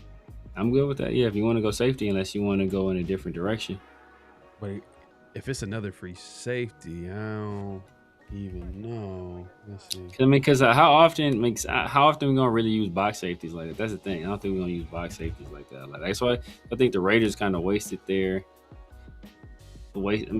time with what's called it. And I think we're gonna still have we'll still have Palomar on the team, Yeah, right? I don't hate Palomar though. I think that I think that they haven't, I don't know why they have him at free safety. They kind of forced it with him at free safety. And he's not like a deep safety. He doesn't have that type of range. But when you see Palawan make a play, I mean, he's had interceptions, but like when you see him make a play, it's really like he makes a physical tackle. I've seen him hit too. He a hitter, low key. Yeah, he's a hitter. Yeah, so I like him in the box or closer to the line of scrimmage. Yeah. You know what? Hold up. Man, I'll take. Damn, he got drafted. Damn. Who? Harold Perkins. Damn, he got drafted. Hey, somebody grabbed him. Yeah. What about Aiden? You don't like Aiden Fisher? I know a lot of people. He's like a fan favorite. A lot of people like. I mean, I guess the value's there. I guess right here, 173. Where would you project him to play? He's a depth guy in my opinion. He just special teams. Him and Tommy Eichenberg and all the. I don't think he'll be a liability on the field though. Tommy Eichenberg, you put him on the field. Tommy Eichenberg's a liability on the field. Damn. Perkins is that was like a favorite later round pick, but that was according to PFF's big board. He was always be available. Yeah. Later. Did we take another receiver? Did we take Stribling? No, we take another receiver. I don't. No, we didn't. I don't think we did. Right. We could look at our draft picks. Hold on. Let's see. You talking about in the 4th round? Did we take him? Did we take another receiver? We didn't take another receiver, right? We only hurt so far, right? Oh, we already took a linebacker. We took a linebacker. Yeah. Oh, we did take. Yeah. But Perkins would have been a different type of line. He would have been like more of a pass rusher. Yeah, much of an edge guy. Yeah. See what's available at wide receiver. I'll take it. Take another wide receiver. Okay.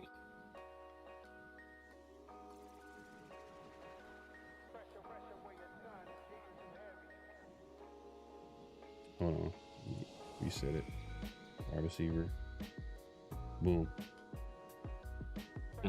Damn, I was hoping Jeff Caldwell will be there as a flyer. I'm not mad at Virgil. Here, I'm not mad at Virgil. I'm not mad at the if you want to grab. We took offensive tackle, right? Because this at this point, I'm like, unless like you feel like they can compete to take some valuable snaps from or at least compete to start. Yeah. In the 5th round, I'm kind of looking at like who can give me special teams value. Yeah. You want old boy? I know Malik Benson from Oregon. I think he kind of give you some special teams value a little bit. I think he might have been a punt returner for Oregon, punt returner or kick returner. He got some speed to him.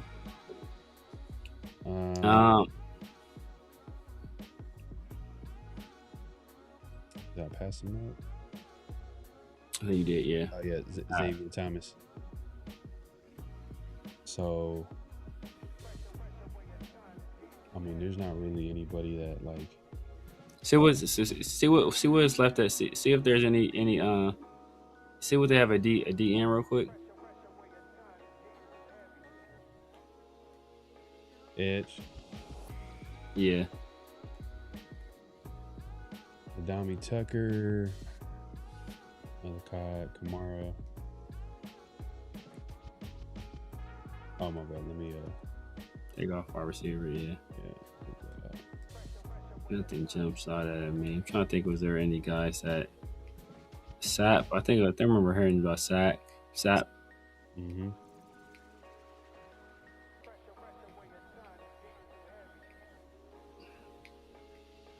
Let's see.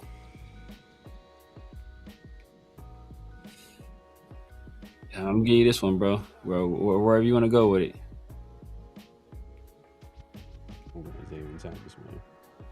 Let's do it.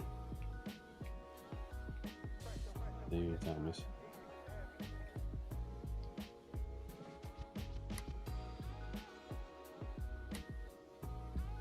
That's it right there. That's it. That's all. I ain't mad at it. I ain't mad at it either. I ain't mad at it, man. Obviously Christian Miller, you already know, got that versatile, projected. He could.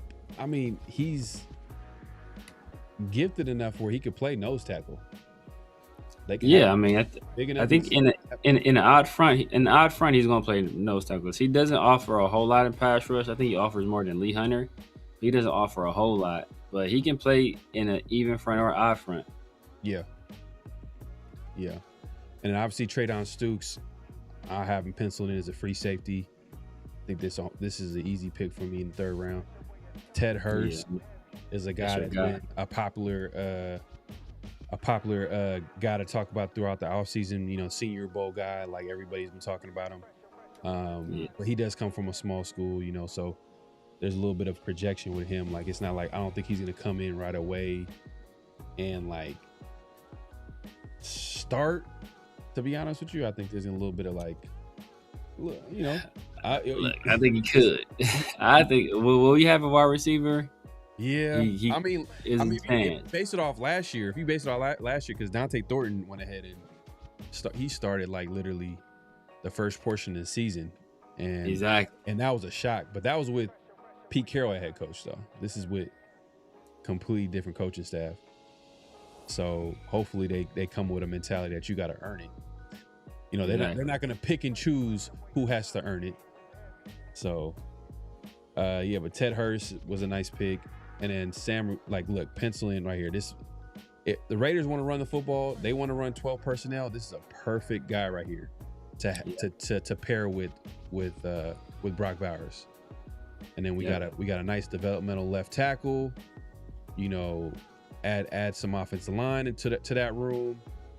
And then, you know, we traded down, grabbed a linebacker. To me, the pick that sticks out right here is Claiborne. That was like our guy. I mean, Severe put me on to him. But like, this is, I like him in that running back room, man. It's just, I got to be realistic too. That I know that he got some things that he got to clean up, but he's exciting, man. He's an exciting player. Yeah. And then Xavier Thomas. He's super excited. Yep. Man, let's see. I didn't want us to have the same picks from last week. I mean, Christian Miller probably the only one that was similar from last week. Yeah. But let's see if we could change it up. Let's just one more, and this will be straight up. This one, the last one was we'll do this fast. And you want to stick with the same big board? We can change it up. If you want to do Trevor's big board, Trevor Sigma's big board? Yeah, we can do Trevor's. All right, let's do that. This thing ain't got no job no more, but they still using this big board, man. That's ruthless, man. It's cold, bro. Thank you, man. That's like when a record label cut you from the record deal, but they still own your masters. They still own your masters, man. That's ruthless. That's ruthless. All right, look, I told you. Look, see, Jets. They calling. Now they calling, all right. Yep. But now let's just keep it straight up. Let's go. Obviously, Mendoza still. Mm-hmm.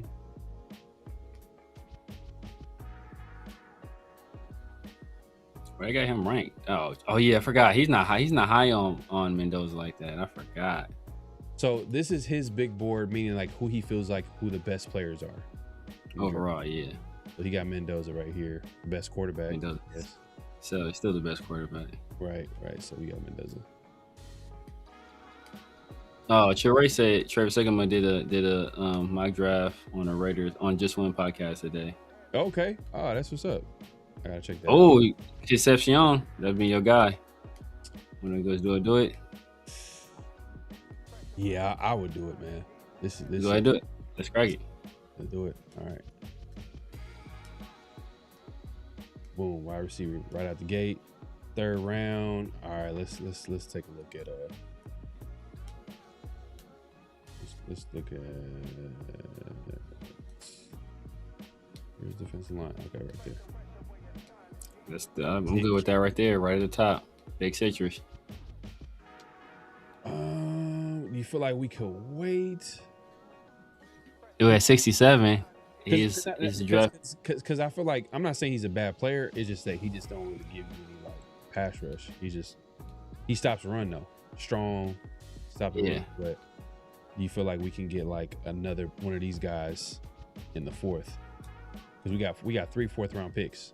Even though we're doing it straight up, we still got 3 4th-round picks. Yeah, that's all. I mean, in terms of true noses, I think he's true. Because I'm not super worried about pass rush out of my nose tackle. As long as you can tie your blockers, 2 gap, I'm good with that. Yeah. Let's see. Let's look at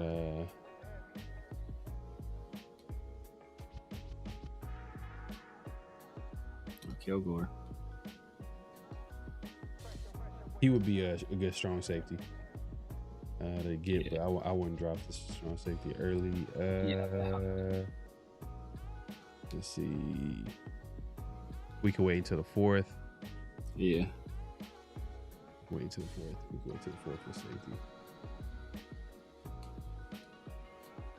All right. I guess we'll go with your guy. You want to look at tackle real quick? Oh, off the tackle, yeah. We can wait. You can wait. We can wait. Let's see interior offensive line. Rutledge. I'm not mad at Rutledge. And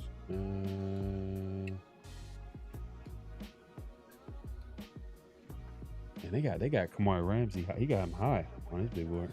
Kamari Ramsey, cause I'm telling you, bro, he does so much. He's like one of those guys that's like, he's not great at anything, but he's good in a lot of things. He's gonna offer hella value. And he's versatile. I think he played nickel last year, but before that he played free safety, I think. He played free safety. He played post safety, box safety, nickel, and outside corner last year. Yeah. And he was pretty good at all of them. His best position is like as a post safety, but he can do a lot of different things for you. Yeah. You want to go Dominic Orange? I'm going Dominic Orange. Yeah. All right, let's do it. All right. 102. All right, I'm your boy want to go Bud? Yes, sir. That's what I was looking at. Yeah, let's do it. Boom. All right. Deshaun Barham on the board. It's kind of a luxury. I wouldn't mind Barham. That's kind of a luxury pick, though. Okay. Based on talent, I wouldn't mind it. But see, we can see what we have on. Okay. Or do you see him as like a stand-up edge, like a pass rushing edge, outside linebacker when they go to 3-4, and then like you see him, handing the dirt on like sub packages, stand up. But I mean, we can see what that. Tyree's on his last year, or whatever. Yeah, Tyree might be on his last days. Because they can't cut him. They're not cutting because Tyree's on his way out. This is last year on his deal. Kuntz is on a 1-year deal. I don't think he comes back after this year.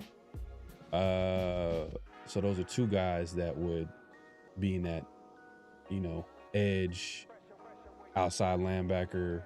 You know what I mean? Maybe 3-4 end. One of the, Tyree. I would think he would be a 3-4 end. Yeah. Let's see. At this point, yeah. Let's look at this.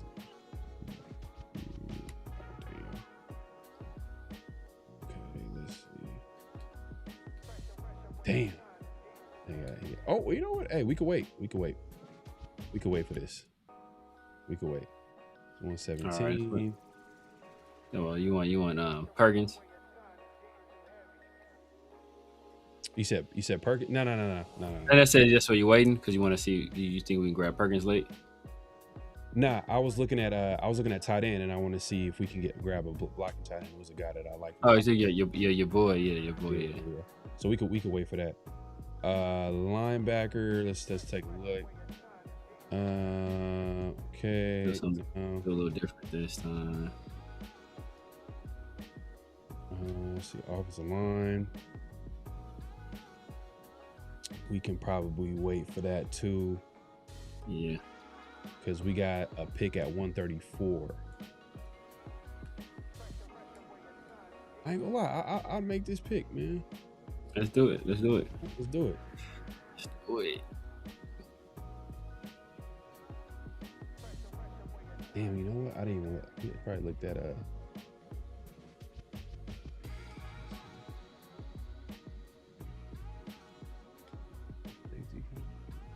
We got oh boy, Bud Clark. Yeah. I was just trying to see if there's any strong safeties. Oh, like I was just checking. Let's see. All right, 134.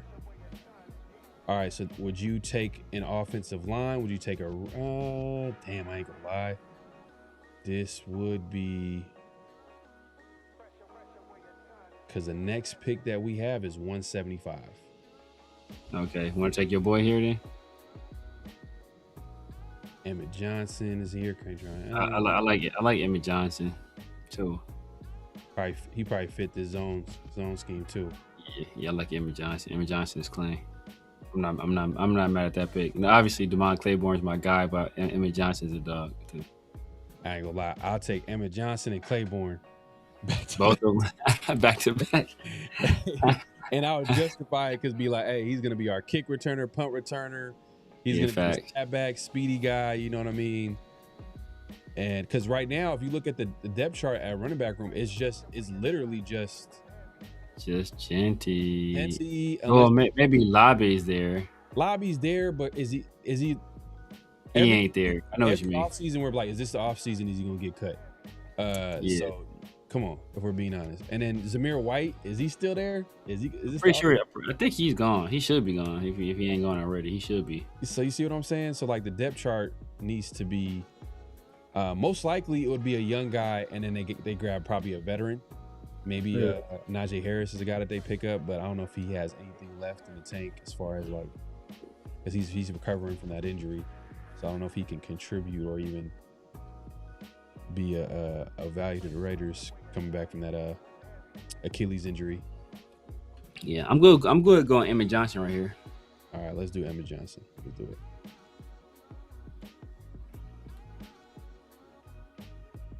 Whoo! What I say? But we gotta be honest though. We got.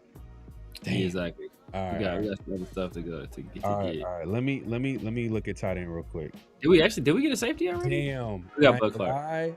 I would do it. This dude could receive it. Like his numbers, like his stats don't really tell you the full story. But he was basically behind like Brock Bowers and I think Darnell Washington when he was there.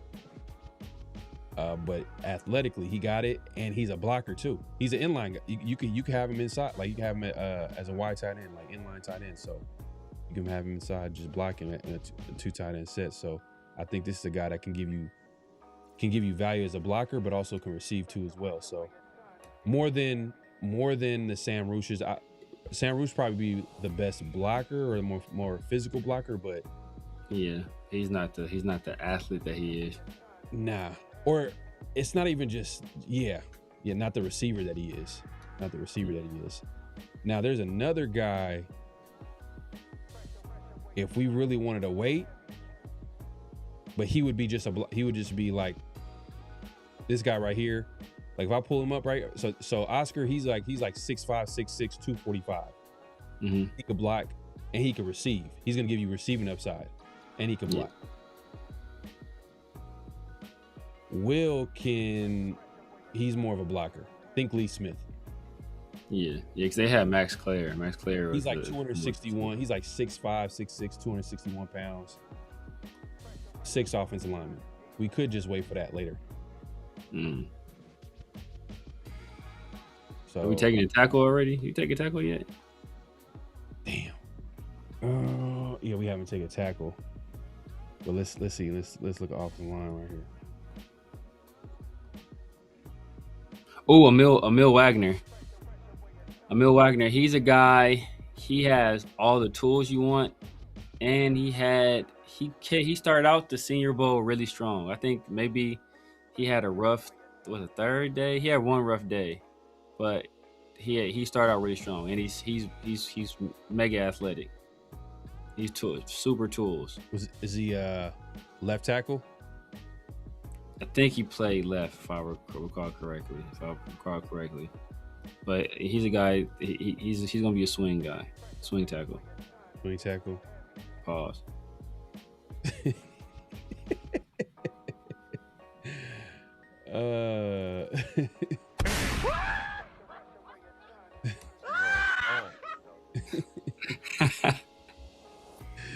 That was perfect timing earlier too when Coach called. Yeah.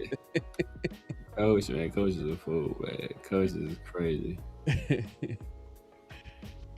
Hold on. Let's see. All right. Damn, man. Okay, let me see. Let's look at corner real quick.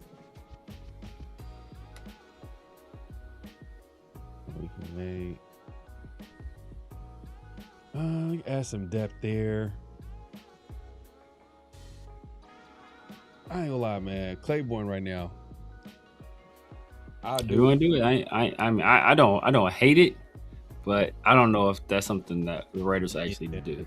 Yeah, but I would justify it just from a special teams value. Special teams value, and he would give you something that like no running back, even Emmett Johnson would give you, like kind of that explosiveness factor. And then as well as give you like basically explosive a kick returner, punt returner. I'm not mad at it. You know, I'm like Emil Wagner. I think he just. I think that's a guy that gives you some really good depth. But you know, we have Grant. We got Glaze. Yeah. Got Rogers. I think we still got Dalton Wagner on the team technically. Yeah. Hey, you don't want to go Claiborne? I ain't not mad at Claiborne. Go Claiborne. Man. I'm gonna do Claiborne. Let's do it. Raiders spoke with him. Oh, who did they speak with? Did they speak with Emil Wagner?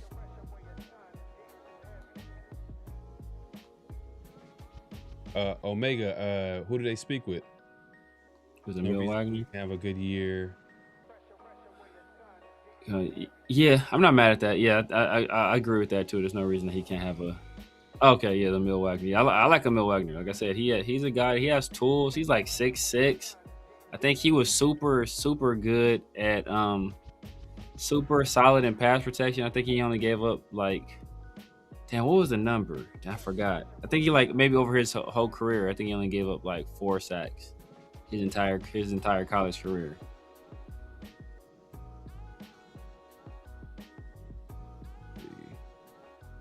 Next time 208. All right.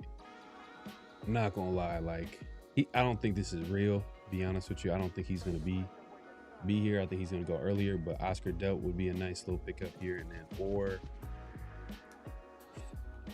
we probably need something at corner though. Have we done anything at corner? We have not.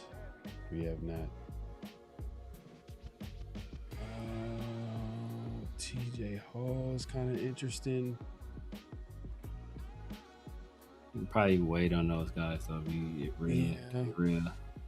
Yeah. Damn, they got Takaro Davis. Average draft position is 124. Wow. Yeah. DJ Payne. I mean, at this point, you wanna go dope. I'm not mad at that. The reason why I'm like holding off on it. Damn, this would because the other guy. This would be basically. This would replace Michael Mayer. Like he would be a better blocker, for sure, but also better receiver, like more explosive too. But the only reason why I would want to draft a number 2 tight end is for blocking reasons, and I think that another guy that's probably a better blocker or just as good at least is Will, but he's not going to give you the receiving upside. Yeah, I mean, I'll go with I'll go with Delp. That's the situation. Then if he's gonna be a good blocker, and then like he's gonna make that 2 tight end, real dangerous with Brock. So I'll probably go with Delp here.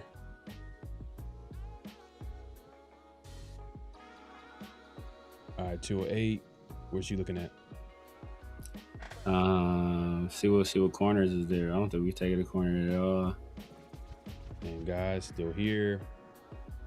Linebacker, or let's see, D line. Did we take? Oh yeah, we took. Big Citrus. Landon Robinson is a guy a lot of people like. He's not really a. He might be able to play 5 tech in a. 5 tech in a 3-4. Mm-hmm. But I mean, this point, damn. I think we almost got to add something. I should have took that. I should take the safety. BJ. What safety? BJ Payne. We took Bud Clark. No, I was just thinking about strong safety. Oh yeah, but as I said, I think Palomalo fits there more naturally. Like right now, we got him trying to do stuff he shouldn't do. It's more of a luxury, but like if you feel like if let's say if you feel like there's a strong safety on the board, like in the 5th, 6th round that like got some real good upside that can do multiple things, because I don't think Palomalo can do like I don't know if he had his skill set is very specific. Is what I'm trying to say. Yeah, I feel you. Yeah, so the only reason I was cool with Delp is because I think there's a serious chance that a team that needs a tight end, they'll be willing to give us something for Michael Mayer. I mean, it may not be nothing big, but I think they'll be willing to give us something. Maybe it's a 5th, or maybe it's a conditional 5th, or maybe it's a 6th that can turn into a 5th depending on playing time. Like, so that's why, like, okay, if we take Delp, at least we got an insurance policy still on a team that's that has conceivably more upside. Yeah. So yeah. I'm cool with T. Hall if that's the only corner. TJ Hall. Or is Pride Jr. there? Is Pride Jr. there? Corner. Yeah. Oh, he's probably gone. Yeah, he's gone already. I'm cool with TJ Hall at corner. Nickel corner. Yeah, he's like 6'1". No, I think they project him to play nickel. Play nickel. I mean, I'll be cool with that. I mean, if they play nickel, he maybe could play. Let me see. Did he play nickel? He didn't play a lot of slots at nickel, but it might be his skills. I don't know. I don't know if he ran well too.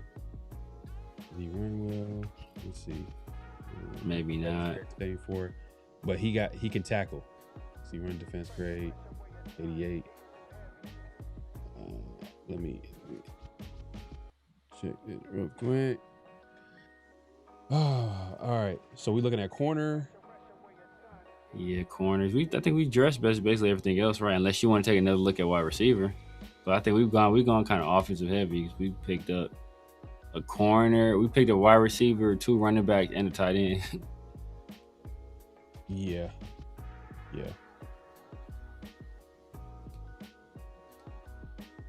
How you feel about Anthony Smith, East Carolina? I haven't watched him. He's solid. It's fast. Speedy. He's like 6'3", 6'4", kind of deep threat, but it's kind of like, damn, it's kind of tough taking those type of players because, like, damn, we drafted Dante Thorne last year. Like, exactly, we got guys with speed. It's just that the other stuff. We're just like wondering, like, damn, are they really going to develop? Because we can't see where they're really at for what it is. But it's a brand new coaching staff, so you don't know how they feel about guys that's already on the roster. I think TJ Hall could be the pick here. My guy, Mike. I just want to make sure because I think they're projecting them to play Nickel. Yeah, let me make sure. J Mike. Somebody might end up getting a steal with him. You said J Mike? Yeah, J Mike will start event.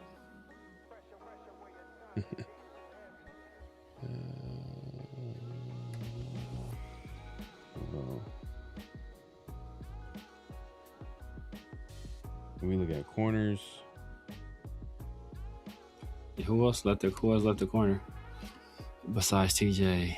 See, Kennedy is he's for sure a nickel corner. Andre Fuller, I don't know enough about him to say either or.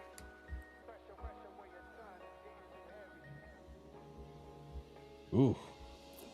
What happened? Average long speed, and his lack of anticipation leaves interception field. He's more of a cover 2, cover 3 type of corner.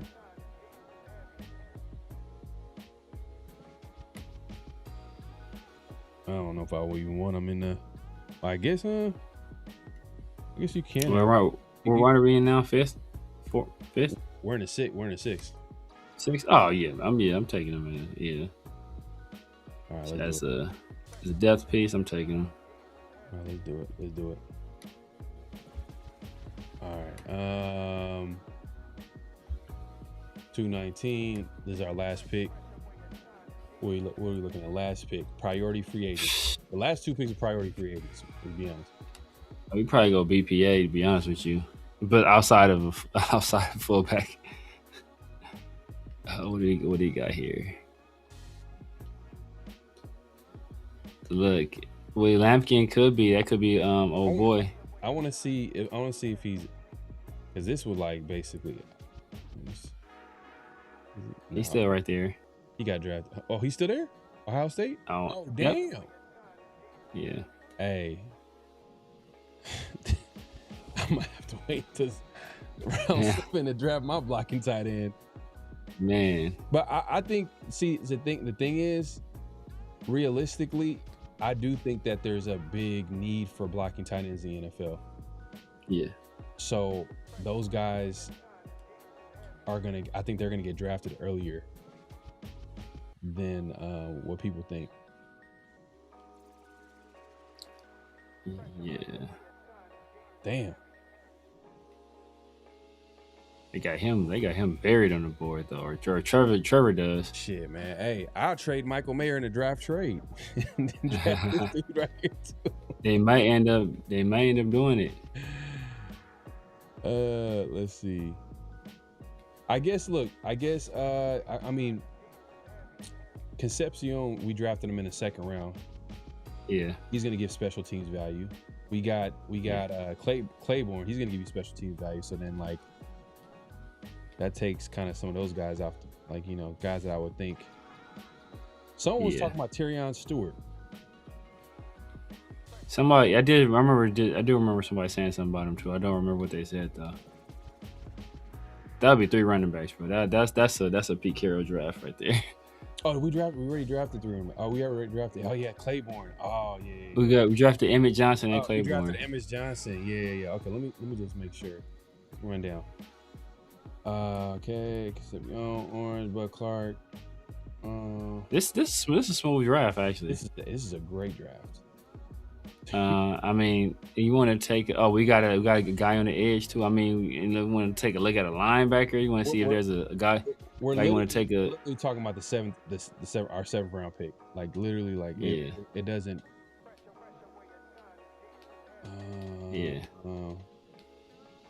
I ain't gonna lie. We could draft Taylor Green. Do it. I ain't mad at that. Do it. Play. Do it. We'll turn him into Darren Waller. Darren Waller. Yep. Look, do it. Because remember, we kept saying we should have took or what's old boy? We could draft our kicker, Trey Smack. You just lock him in there. Just lock him in. Trey Smack. Hey, look, take Trey Smack.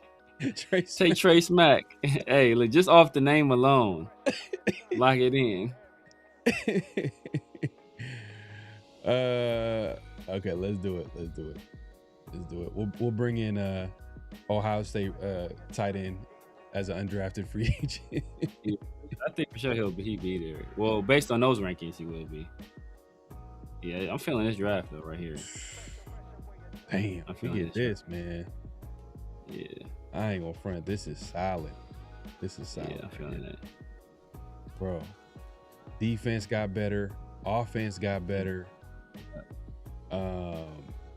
We got faster, more explosive, and younger at several positions.